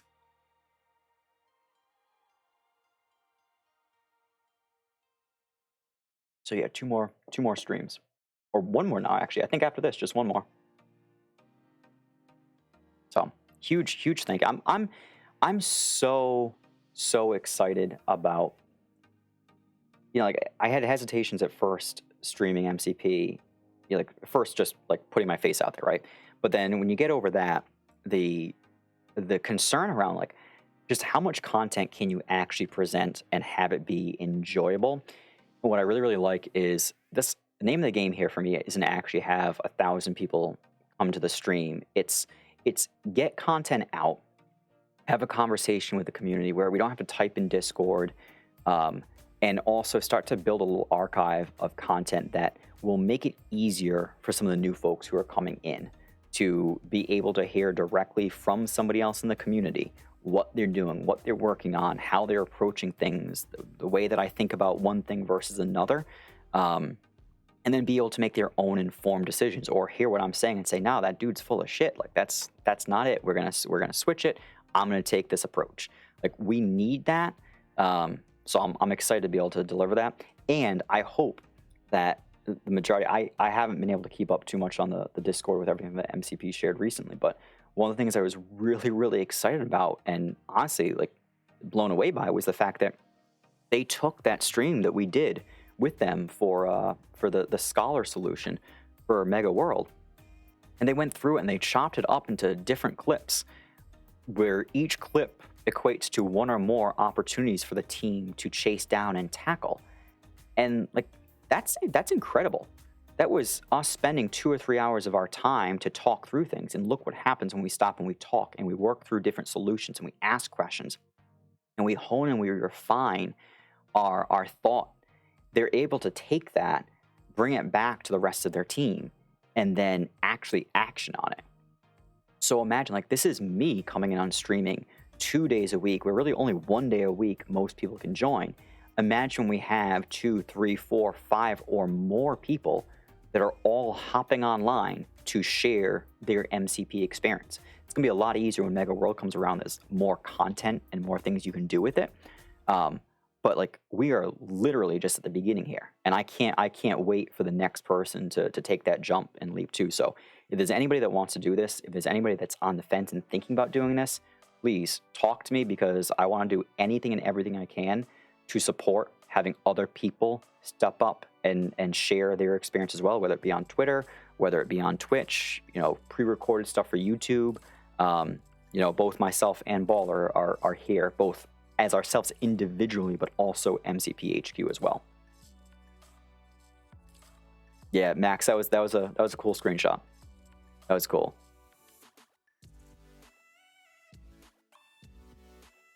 Yeah, Paul, sorry. It's what I like too about the tricky parts. Like, having a global community is great for a lot of reasons, right? Just the size, the scale, and what we can learn from each other. The challenge is obviously the time zones and language barriers. So what will be fun too is watching as, like, I'm able to cover MCP in English. The only words of Spanish I really know are baño, queso, and cerveza. That's it. So my ability to reach that audience is just going to be super, super limited. But there's going to come somebody's going to come around and be able to really cater to that community, their community, in the native language and all the stuff that's going to allow other folks to enjoy and experience this type of content in a much more seamless fashion. Oh, Scott, you stream as well? Yeah, I mean, it's tough. Streaming a game is relatively easy compared because there's constant gameplay. If you're doing Call of Duty, you're doing something else. Like, there's always something happening you can talk about. You're getting shot at, you're dying, you know, you're riding around in a helicopter on Battlefield 2042 and your friend doesn't know how to drive it and you crash and they jump out and they don't tell you, hey, I'm jumping out and the helicopter's going down and you die. That didn't just happen to me or anything. Like, there's a lot there. You can make that fun. You can bring the audience along and immerse themselves in your experience. This is tough, though, you know? Yeah, that's it. It's like, what do? You can just go around to your different buildings and say, okay, well, this is me collecting for my energy plant, and today I'm collecting 18,400 units, which is the same amount that I collected yesterday. And tomorrow when we come back, I'm going to show you how I collected the exact same 18,400 units all over again. And that's why I truly appreciate when you guys step up and you're asking questions in chat or even just talking, because it gives me something that I can focus on and I can bring the content along in a different way that's a lot more personalized. It's, in theory, a little bit more compelling and enjoyable. Maybe less informative and educational, but still, like, we need some stuff within these streams to have some fun with. Yeah. I don't know.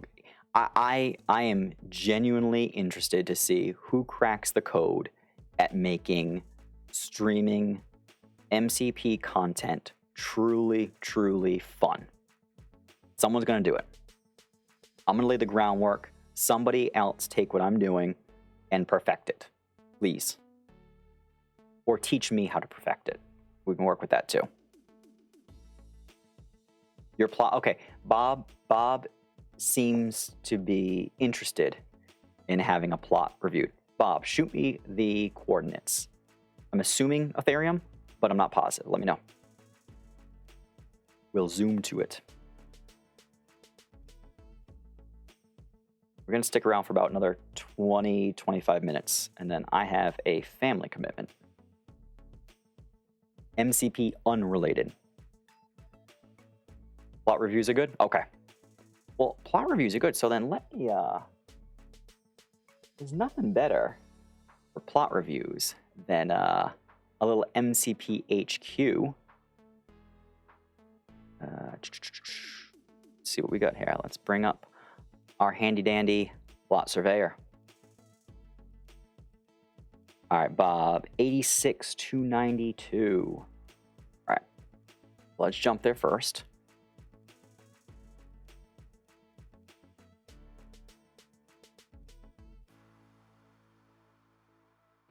Ooh, level 6 energy.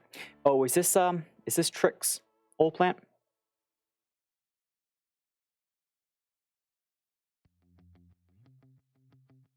Okay, perfect. All right, so let's check this out.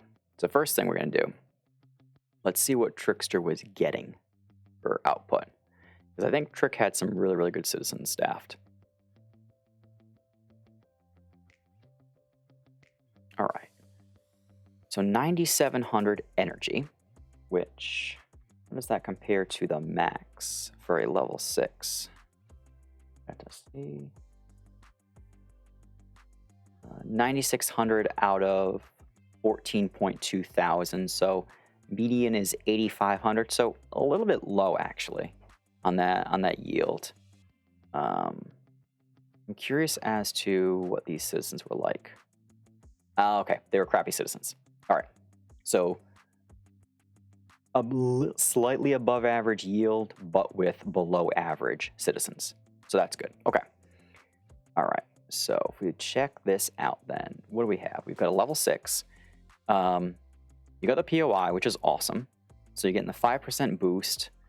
Your influence, what do you have here? You've got the negation of the negative from energy. You've got production. You've got energy or industrial around. You would benefit from having more production. So where are the production buildings? We have factory over here. That's it, right? Factory.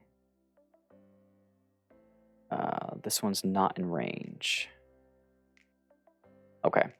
So the best boost you're going to get right now would be for somebody to come in and build production near you. That's going to help a lot, right?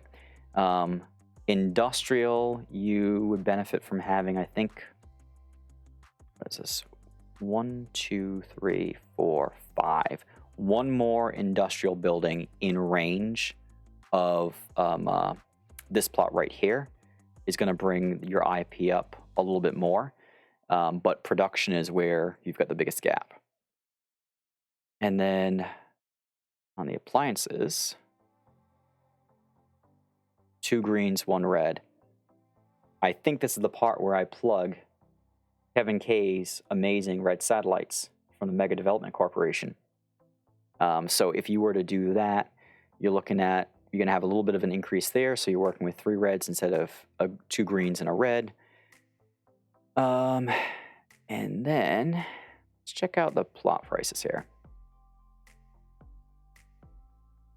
So the only thing that I don't love about this site, Bob, is the fact that you can't upgrade to level 7. Right? That's for me, that's always the biggest thing that I look at, because I know that ultimately, if I'm trying to mitigate risk of loss of profitability or just completely becoming obsolete in a downturn, being able to operate level 7s is perfect, because I can preserve margin in a downturn, and when the market's taking off, I'm able to speed collect profitably. So that's the one drawback I see here, is the fact that you can't go to level 7.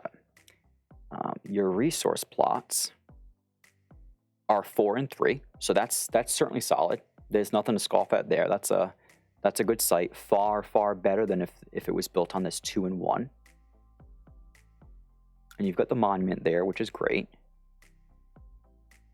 I mean, you do have, Bob, the good thing here is that if you really need it or wanted to, like when you, let's see, is this staffed? I assume it is.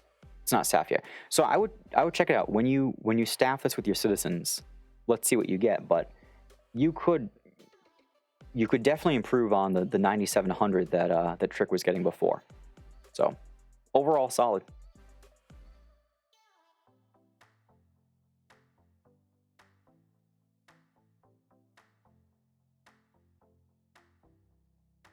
Okay.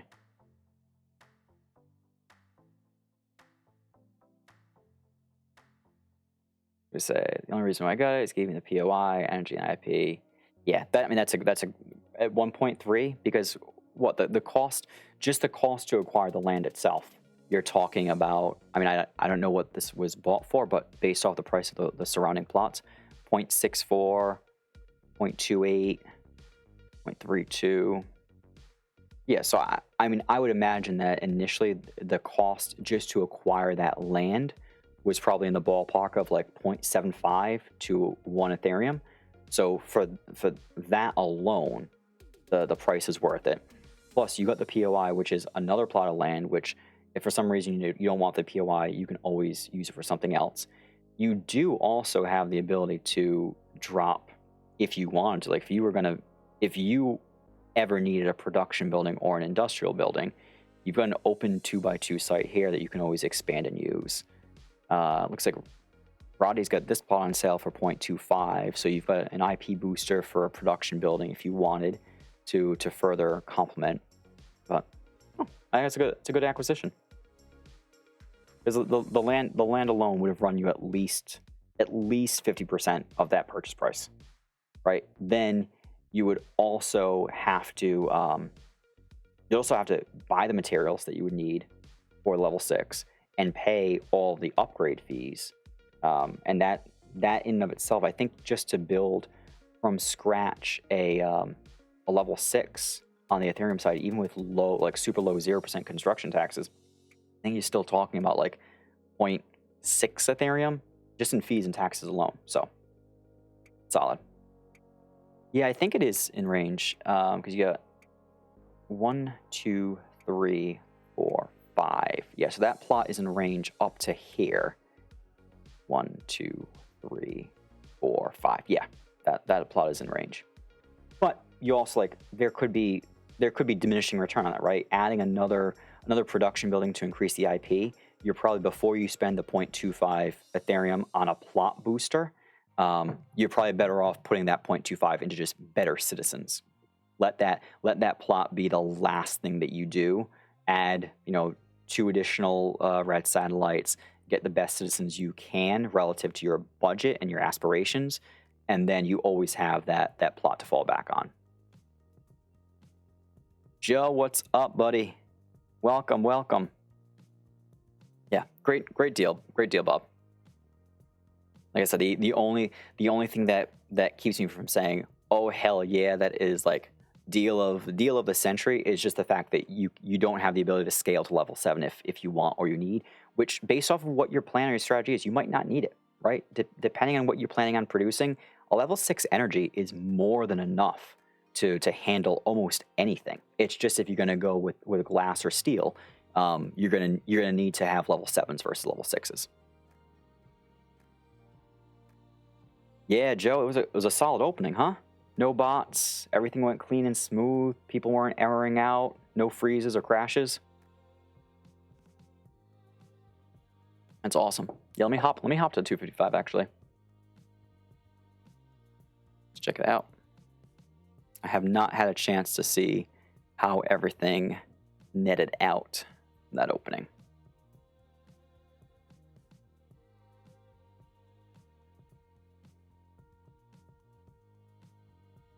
By the way, Joe, I gotta tell you, I was so happy to see, like, one of the reasons why I've been doing these streams is because it gives us all a chance to talk and chat and ask questions, and candidly, I can answer them and not be jumped on in Discord, which is always fun. But I really appreciate the fact that you asked the question about the district taxes, and then hopefully I gave you good guidance. But dropping your office taxes in your district, and right out of the gate, a handful of megas got built. So I'm super psyched. Thank you for asking the question. Thank you for trusting my feedback and my, I guess, my response enough to give it a shot, because I was so happy when I went on Twitter, like literally less than like 24 hours later, and I saw, I think, was it Vitaly and was it Rudy or Shooting Star? I forget who it was. Somebody built that second one, but it was so cool to see. All right, so 255, no bots. Oh, we already got, wow, what's going on here? Who's building? Oh, is this is Bizzles? That's smart though. This is one of the biggest benefits if you own a district, using it to construct business centers and offices.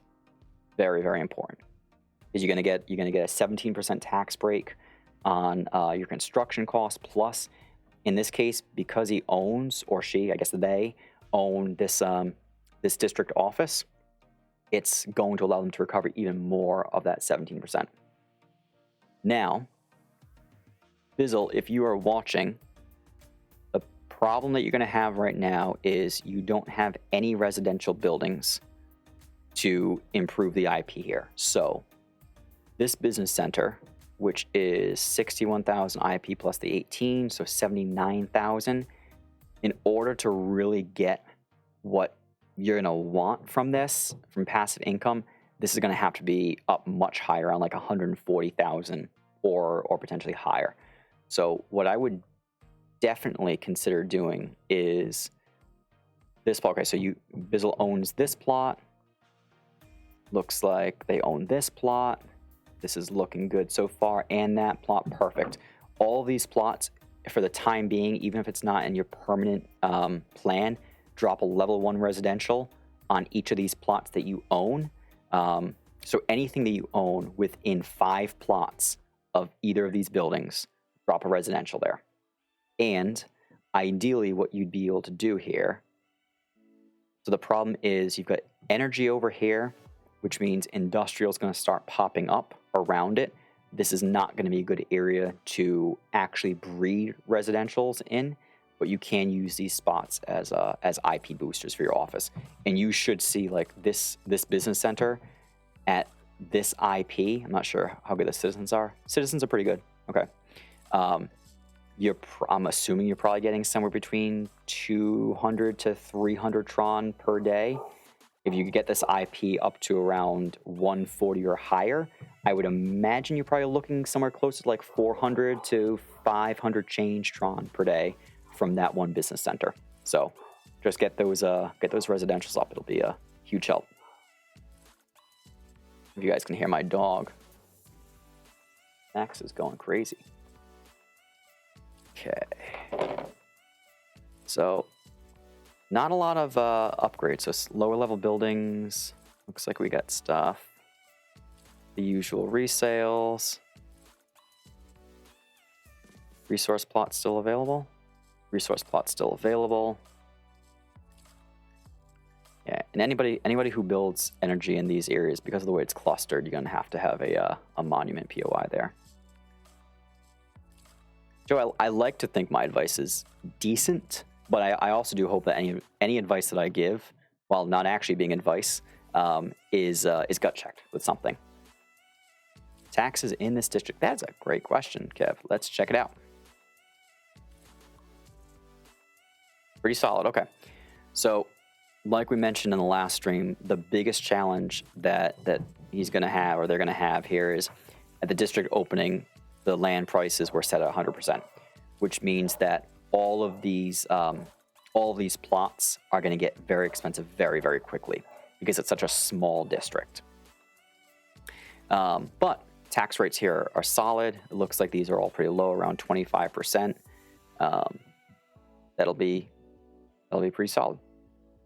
But the land price, it's gonna start to hurt, right? Because you've got an area over here where there's not a ton of stuff purchased already. There is some stuff, but it's not a ton. But like this plot, 6,600 Tron, 8,300 Tron, 7,000.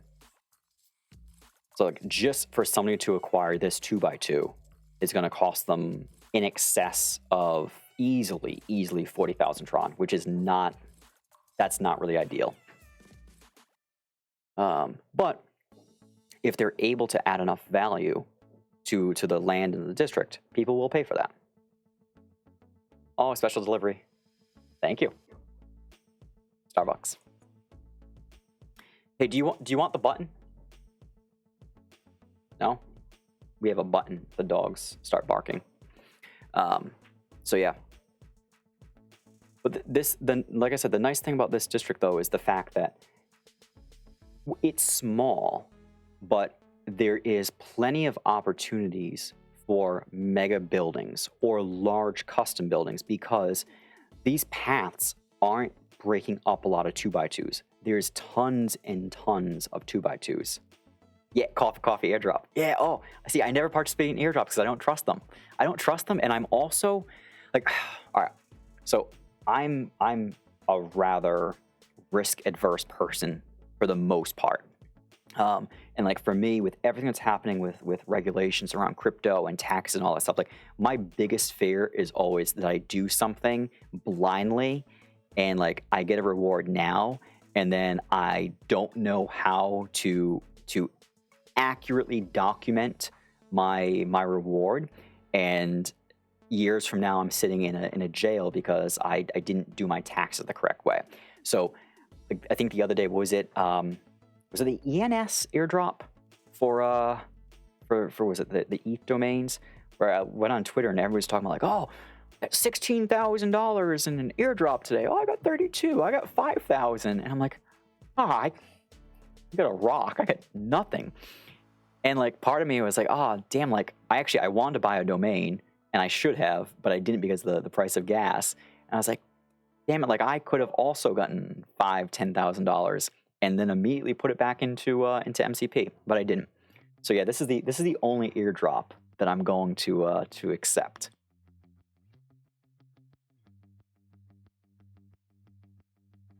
Now, we do have, after 255, so 255, Joe, you might know, 255 was a district that Yakub had bought before, right? This was the one that he bought a handful of months back and was holding off on opening it.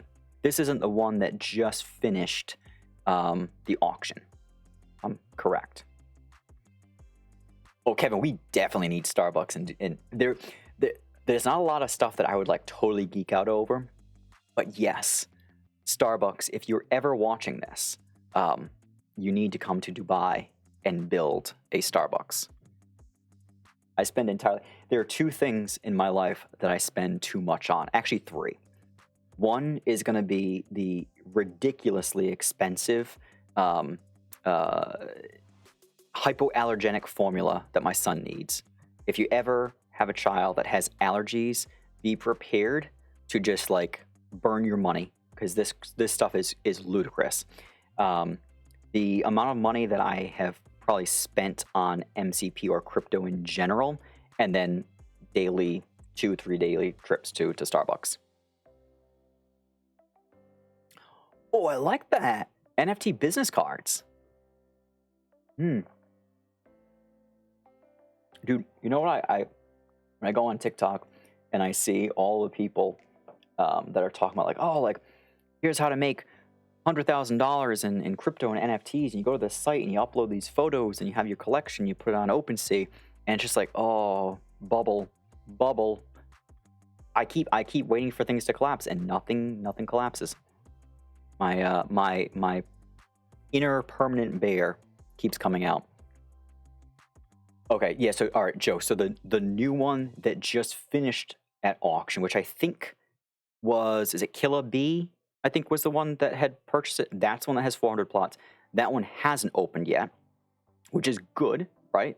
Let that person get some time together to come up with a plan. This one, okay, so this one actually would have been opened automatically because as soon as the token transfers from Yakub to the new owner, it triggers the opening. Okay, no opening, no open date yet. 433 lots. That's gonna be a tough district, just in terms of not for a land developer, but for the owner themselves to ROI on that. But I also have to you have to think, MCP never does anything just randomly. Like we see from everything in the game, the designs, the formulas, nothing is just ever by chance or random. Even the stuff that seems random isn't random. So I have to imagine that a lot of these districts that are smaller, MCP does have some kind of plan to normalize for the land. I just don't I can't think of what it could be. 233, right? Yeah, let's check it out. I think 233 was the district that I checked out, that on MCP HQ there's actually a blog post they'll bring up. It's the only rather negative, not negative, but post that I've made that is questioning making a purchase. If you get a chance, you can check it out. I think I can post the link in chat. I don't need have Max do it. See, Max, I learned how to do that today. You guys can check that out. But essentially, the biggest rub on 233 is just the size. It does, however, have a ratio of for every 10 plots in the district, there's one resource plot. So it should be a really solid district for energy and industrial because of the constant and consistent proximity of land to resource plots. However, it's going to be really, really tough for any kind of high efficiency residential operations to be set up here. And the thing that concerns me the most about a district that doesn't really have a lot of prime space for residential is, as a district owner, residential collections or breedings, it's one of the best sources of consistent revenue from taxes. Not just constructing the building, but the actual action of somebody collecting a brand new citizen, it's a noticeable. Whereas when somebody collects from an energy building, like I think you'll see it pop up on my screen from time to time, like, oh, like 0.17 Tron, received. That's what I get when somebody collects from an energy building. It's nothing. But when somebody collects from a residential building, it might actually be more along the lines of like 40, 50, 60 Tron that I might get. So this is gonna be tough.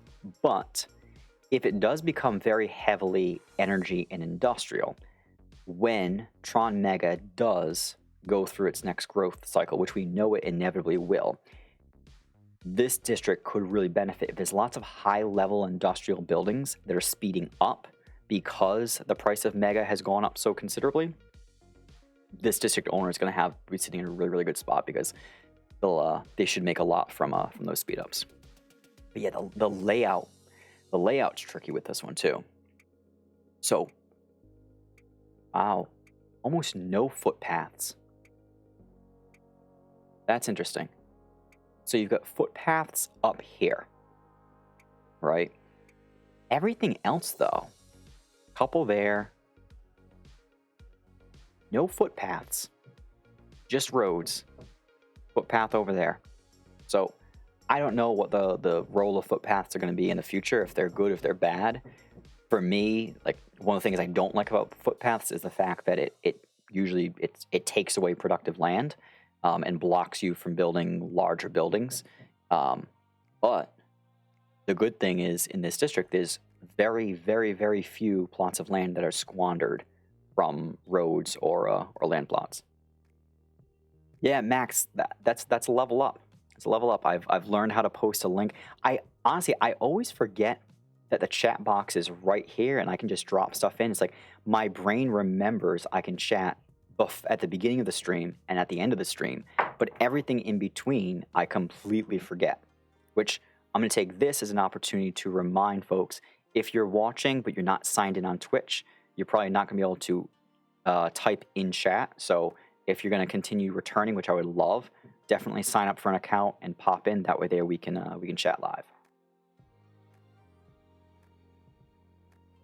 All right, 233. And then Joe, do you remember what's the district that just started at auction now? Well, actually, I can probably look it up. 238. 238. 238, right? Okay, Jeff, they did get an offer. Okay. An item. Okay. Let's check out I have not looked at 238 yet.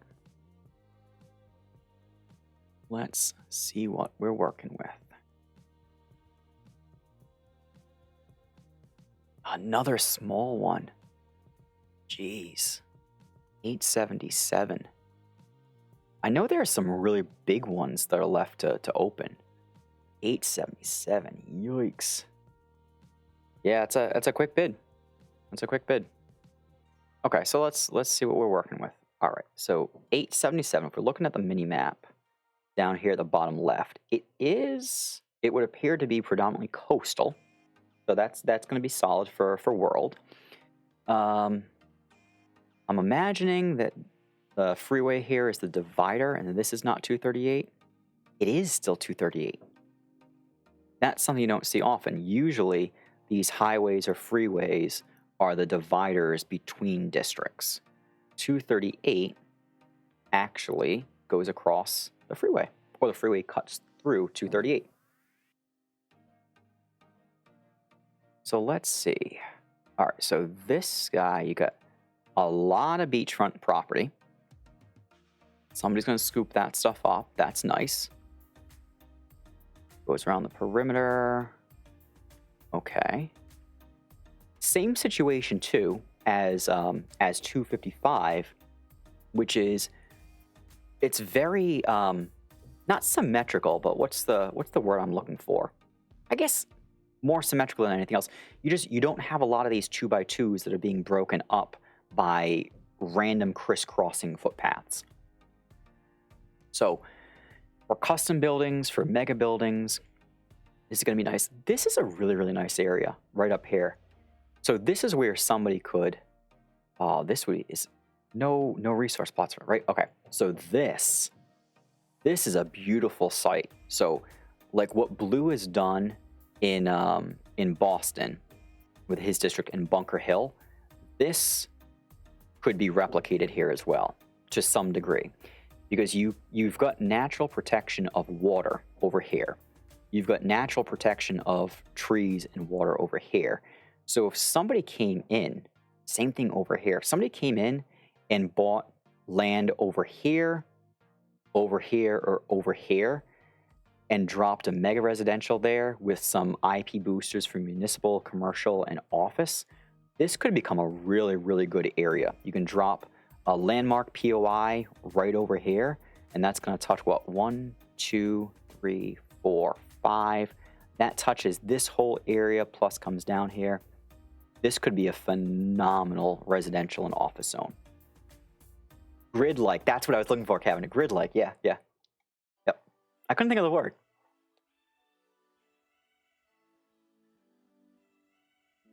Oh, Joe, Bizzle is Snipebot. Okay. Awesome. Well, that's good. So you can walk them through the ropes, show them how it's done. I'm glad to see. I am glad to see that he built both a district office and a business center. We just have to talk to him about that land nearby and building some level 1 residentials. That'll be it'll make a big difference. Okay, so this is a pretty cool area for 238. Seb, to your point, there's some 3x3s here. You've got some 2x4s. It's a small district, but it's fun. Yeah, you get 3x3 here. Oh, can you imagine this if you were to build like a really like a large skyscraper custom building, all the footpaths leading directly to it. Yeah, this is a cool area. You're gonna sacrifice. Unfortunately, I guess the tricky part is with the resource plots being there. Oh, my son is stomping. He's stomping. He's having fun. It's okay. With the resource plots being here, that's going to mean that what?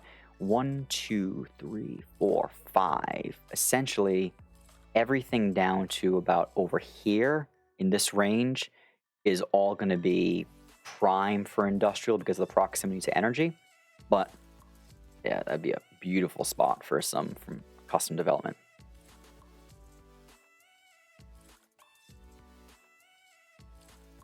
Oh, Scotty, you missed it? Yeah, playback. It's a wonderful thing. Yeah, Joe, it's funny. Every time somebody comes in with a decent sized wallet, everybody rushes to try to sell their stuff. And it's actually, I gotta tell you guys something. Like, I don't know how many of you realize this, but I think a lot of people assume that because I do so much on Twitter and I'm as active in Discord, that people naturally come to me to buy stuff. I have literally sold nothing to anybody new, ever. Like I don't put materials on the market. The only deals I do are with the Vault, or I'll swap with some players materials for materials. But I've never actually benefited directly from having this presence.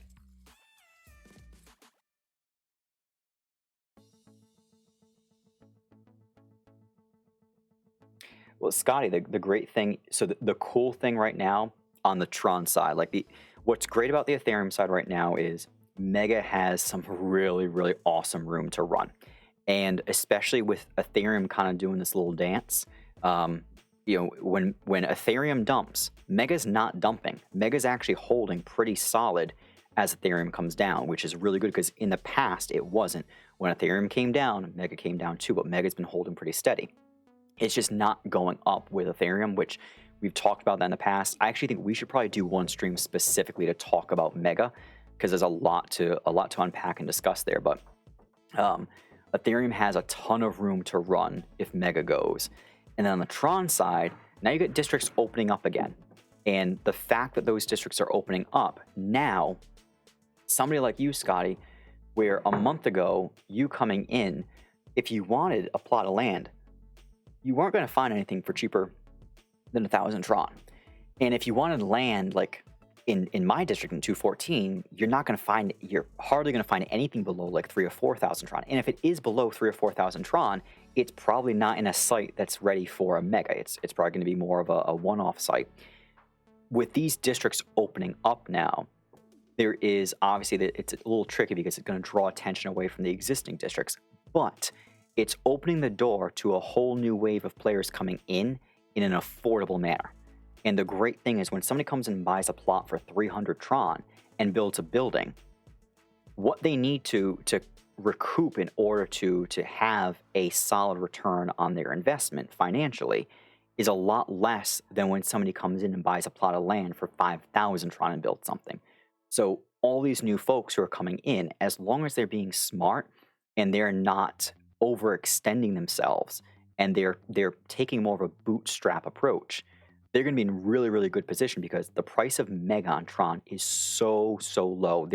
I don't think there's ever been a better time financially. If you're building for the long term, there's never been a better time to build on Tron than there is right now. Just like on the Ethereum side, we're approaching that point where it makes a lot of sense to buy Mega, but it's actually been a little bit lower. Tron Mega is hurting. So these guys coming in now are getting this perfect storm of very, very cheap land with very, very cheap materials as well.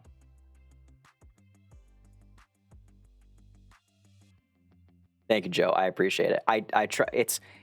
It's where I'm sure that at some point in time, especially if and or when the day comes when I quit my day job to do this full time, I'm going to have to turn that switch on and say, hey guys, buy my stuff.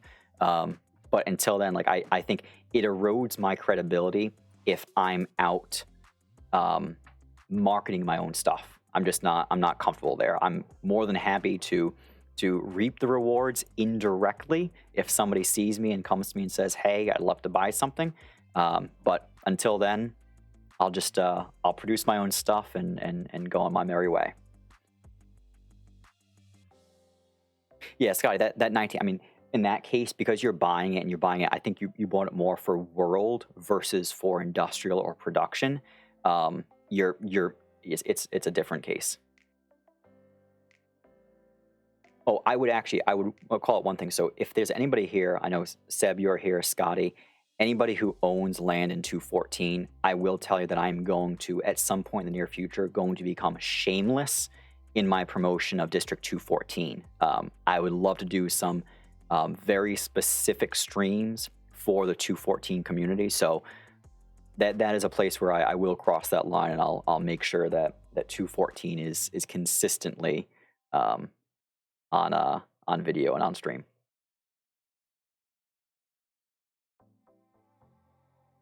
Yeah, Scotty, the price, I don't know what what Tron Meg is at right now, but it was stupidly low.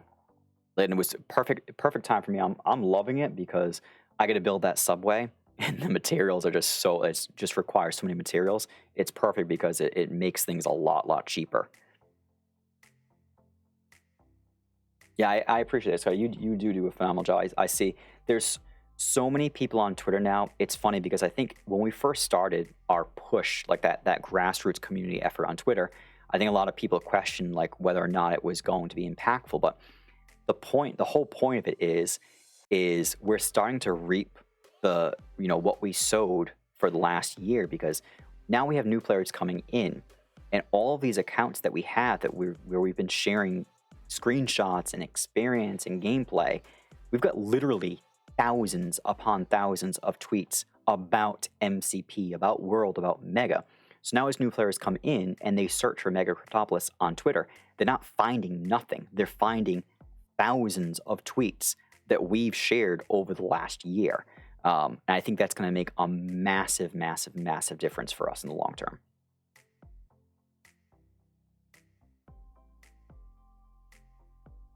Scotty, you'll find, I think one of the cool things is what's tricky is MCP, especially when you're new and you're taking a bootstrapping approach.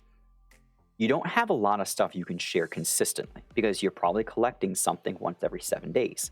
And to get to a level 2 building or to bootstrap and use your profits to upgrade, it takes some time. So like the tricky part is documenting your experience in a compelling way. It's almost like you kind of have to, I like what you're doing, which is you're amplifying content from other people about a game that you really enjoy and love. And at the point where you personally have a lot of stuff that you can share and share more consistently, you can start to flip that switch and say, okay, I'm not just amplifying others, but now I'm sharing my own. Yeah, Seb, there's tons and tons of tweets now. It's great. And we're using, you'll see like the MCP HQ account, we used to spend a lot of time creating incremental content, and then the community would reshare, and we're able to flip and use the MCP HQ account primarily to amplify and reshare all of your content, which is great because we just don't have enough time to manage my Twitter, the HQ Twitter, do all this stuff. So it takes a lot of pressure off of myself and Baller, because now we can use that HQ account to go out and spread what you guys are building. It's awesome. And Vitali, dude, I love that tweet about Ivan. That's great. I see there's so many people. I didn't even realize he was following MCP and Mega World. That's really, really great to hear. But there's so many people out there that are covering or trying to cover metaverse and blockchain gaming and Plato and all that stuff. And it honestly, it blows my mind that they are not reaching out. They're not talking to people in the community. They're not asking for people to share their experience. And in my mind, if you're going to market yourself or brand yourself as a play to earn or NFT expert, and you're not talking to as many people from as many projects as possible, you're not doing the sector and your brand justice.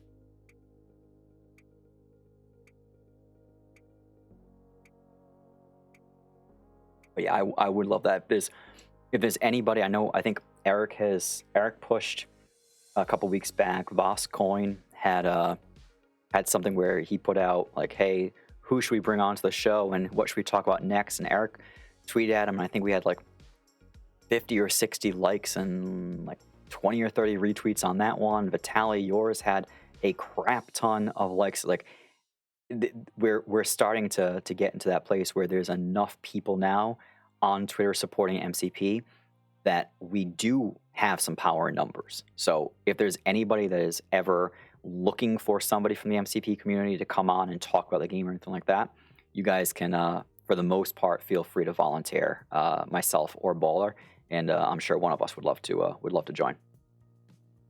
Yeah, Scotty, it was a ton. It was like 50. Yeah, it was 50 or 60 at a minimum.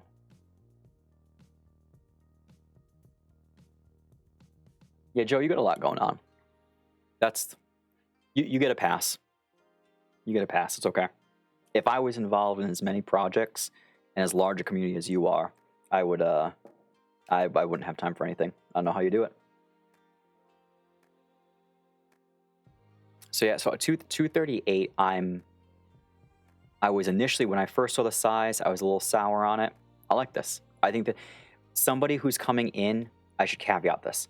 If somebody buys 238 and they buy it with the intent to develop it and manage it and be a true district owner versus just buying it and letting things happen, somebody could do a really, really spectacular job with this. But it will require cooperation and collaboration from day one, because the second that somebody starts building industrial in a place that really isn't great for industrial and it's much better suited for residential and office, you're going to start killing entire quadrants, and there just isn't a ton of places here that you can afford to lose some.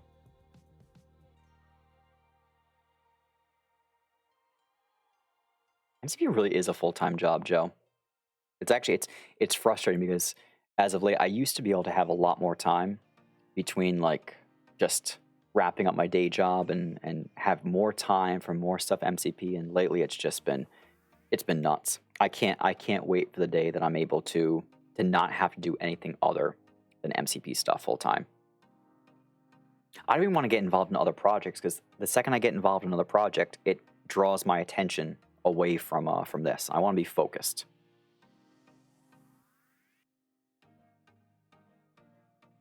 Well, Scotty, I suppose as long as the break wasn't when prices were super, super low and it cost you the ability to buy that stuff. Like, I probably would suck to take a break from crypto in March of 2020.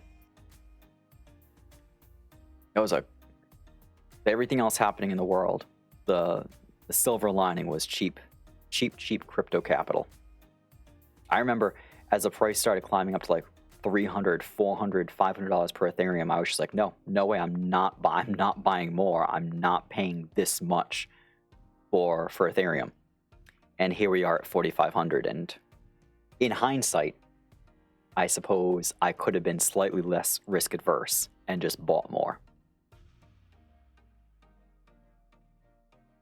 Oh yeah, Joe, that's honestly, the collection part is tough. And something to keep in mind too. So collections, we hate it when we miss a collection or when we're a little bit late on a collection, because if we're late on a collection, it pushes the clock back farther. And what we were talking about at the top of the stream, which is name of the game with these buildings, is all about getting every single collection you can over the course of a year. It's actually in both our best interest as well as MCP's that we don't miss collections.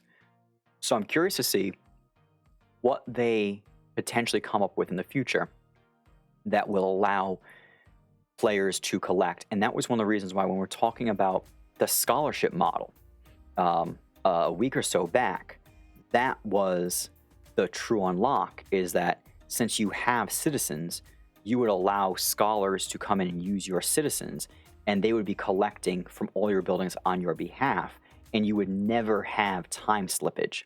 Because you would have, if you've got a mega, you would have 20 of your scholars make sure they go to your building and do something over the course of the day, and then when the clock stops and it's time to collect, it goes through and says, yep, 20 actions were taken, all set, here you go. And you never have any time slippage, not even a second of slippage. That, to me, would be a beautiful, beautiful thing.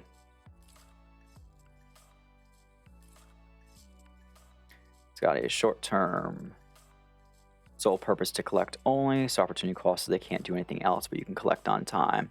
Oh, that's interesting. So you would essentially be appointing, but it would be almost auto-collecting.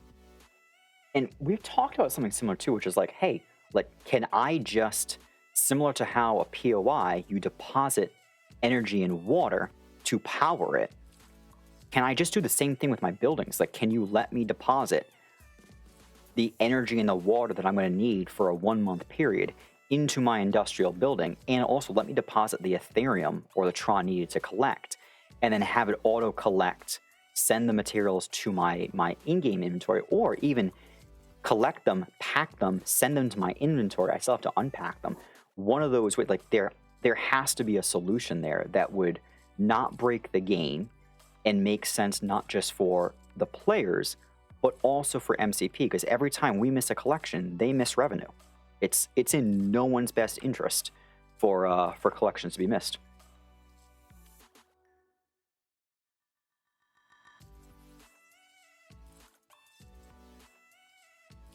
All right, so if somebody knows who's bidding on 238, definitely talk to them and make sure that they're aware that they've got something. If they're planning on being a true district owner and developing this, there's some really cool stuff they can do here, especially with custom buildings. There's prime real estate. Footpaths aren't chopping up the district. You're probably going to have to rely a little bit more heavily on public transportation and bus stops, just because of the way things are laid out here. It's not, it is grid-like, but it is not symmetrical. It's highly asymmetrical, and you do have to cross this freeway, which who knows? I don't even know what crossing this thing's going to be like on foot, but this would be cool.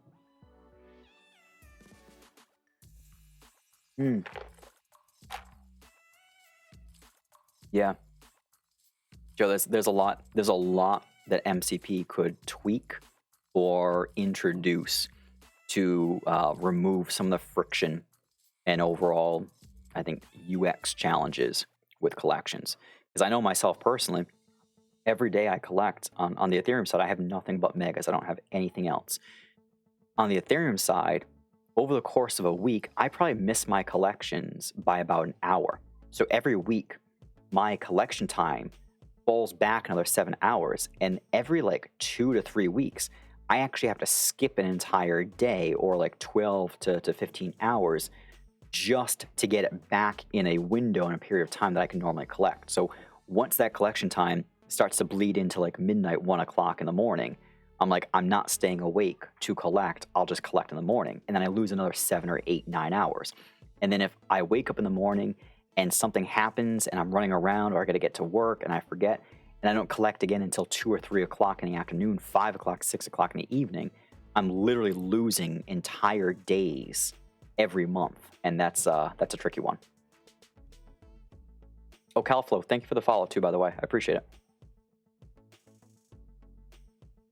Yeah, 2x1, Scotty. 2x1. The thing we don't know yet is or maybe we do. I think Bevins was talking about, I forget what it was he had said, but how much land and what the size of the site is going to need to be to have the building be a certain height, right? So like how many floors can a 2x1 have versus a 2x2 versus a 2x3 or a 3x3? That's the piece that I don't know yet. That makes me uncomfortable buying land for a custom building without knowing, okay, by buying these other 2 plots, this is what it's going to allow me to do versus not having that. But yeah, can't go wrong with a 1x2. Sure. Cross the freeway like Frogger. Yeah. I still want to know what these crosswalks are for. Because the crosswalks have to play some kind of role because they're not randomly placed. And MCP also made it so that you couldn't add a bus stop to a commercial building if it was adjacent to a crosswalk, which tells me there has to be some functional purpose of a crosswalk. And I always figured that if people are going to be driving around, your citizen would only be able to cross the road using a crosswalk. Otherwise, if they're just unconstrained, they can be walking all over the place. What's that going to do for traffic? And if they were to make that occur, then all the plots that have crosswalks adjacent to them should in theory be a lot more valuable because that's going to be a place foot traffic can only come through there. Yeah, Pulsar, I don't know. So Pulsar's asking if it will just be 1 room for every floor or multiple rooms. I think so. If we think about the tower that they constructed on Blues Land, it looked like it was large enough to be multiple rooms. And I don't know if it was just 1 room because they like wanted to go with an open floor layout, or if you can really only have 1 room per floor or something like that. I don't know. Yeah, car crashes. It's gonna get dangerous quick. I am curious about what they do with municipals. They're gonna have to do something there. And more than any, honestly, the thing that I am probably most keen to learn is what their plan is for commercials, specifically the use case of supermarkets versus trade centers. Because if I'm going to go and build 10 or 15 bus stops into 14, and I've got to build level 3 commercials to build those bus stops, I'm not building a single one until I know the purpose that a supermarket will serve in world relative to a trade center. Car factory, yes. I think they confirmed that, right? So they were talking about making parts for the cars produced in factories and then presumably a car plant to then assemble those materials. Family plans. Oh, I know. I haven't gotten in trouble yet. I should probably play it safe. But yeah. So I hope that I hope everyone found the not just this content but the initial content to be helpful. Cost to collect is super, super important. And the one thing I would always stress to everybody is when you're going through and you're doing your modeling, your projections, or any of your formulas, make sure that you don't make the assumption that the market price today is going to be the market price a month from now, a year from now. And when you take that into consideration, all of a sudden, some of the decisions that you would have made very quickly, you might actually start to question and think differently. And everything that we saw in the data today from these sheets shows that the value here is you can produce profitably in level 1s. However, when the economy takes a downturn or there are challenges, these level 1s very, very quickly can become unprofitable or put you up against a wall that you're not necessarily going to be able to fight back from until the price of Mega or something increases. Yeah. Farming too. Yeah. Eric's article on the factory was awesome. So I'm glad that he did that. And I was really even more happier to see that MCP read it and took some of the great ideas he had and plan on applying it in some way, shape, or form. All right. Listen, I as always, I am super appreciative of the fact that each and every one of you continue to come back in, share this experience with me, ask amazing questions. And, you know, when all is said and done, I'm really looking to you guys to tell me what it is that you want next. Vitaly, I think you had mentioned that you'd love to have maybe some time with some more of a broad AMA Q&A type thing. So I'm thinking maybe for next Saturday, we might do that. I want to have a discussion about Mega, both Mega, Ethereum Mega and Tron Mega. And I definitely want to do that AMA as well. So I will come up with a plan of attack for this coming Wednesday stream as well as Saturdays and let everybody know. But if you have any ideas, if there's anything you'd like to see or hear anything, please shoot me a note. Let me know what you want, because this is your stream. This isn't me. I'm just coming here to talk about whatever I think or you think is going to be most valuable for yourselves and for the broader community. All right. I am going to go and do a family thing. But thank you very, very much. I appreciate everybody swinging by. I hope that I will see you all again Wednesday, 9 p.m. Eastern, which translates to I don't know what time locally. So 9 p.m. Eastern, go to a time zone conversion calculator. Make sure you factor in daylight savings time if you live in a place where daylight savings time occurs. And then that is a time that I will be online streaming. Pulse, I'm not going to share this spreadsheet specifically because I have not QC'd everything to a T, but the plan will be to get this information in some way, shape, or form up onto MCP HQ. Oh, only 3 a.m. Time isn't real. All right, on that note, everybody, thank you so much. I hope you have a wonderful Saturday, whatever is left of it, wherever you live. Have a great weekend. If you are celebrating Thanksgiving this week, is it Thanksgiving? It is Thanksgiving. Have a wonderful, happy, and healthy Thanksgiving. And I will talk to you Wednesday, if not sooner. Thank you, everyone. See ya.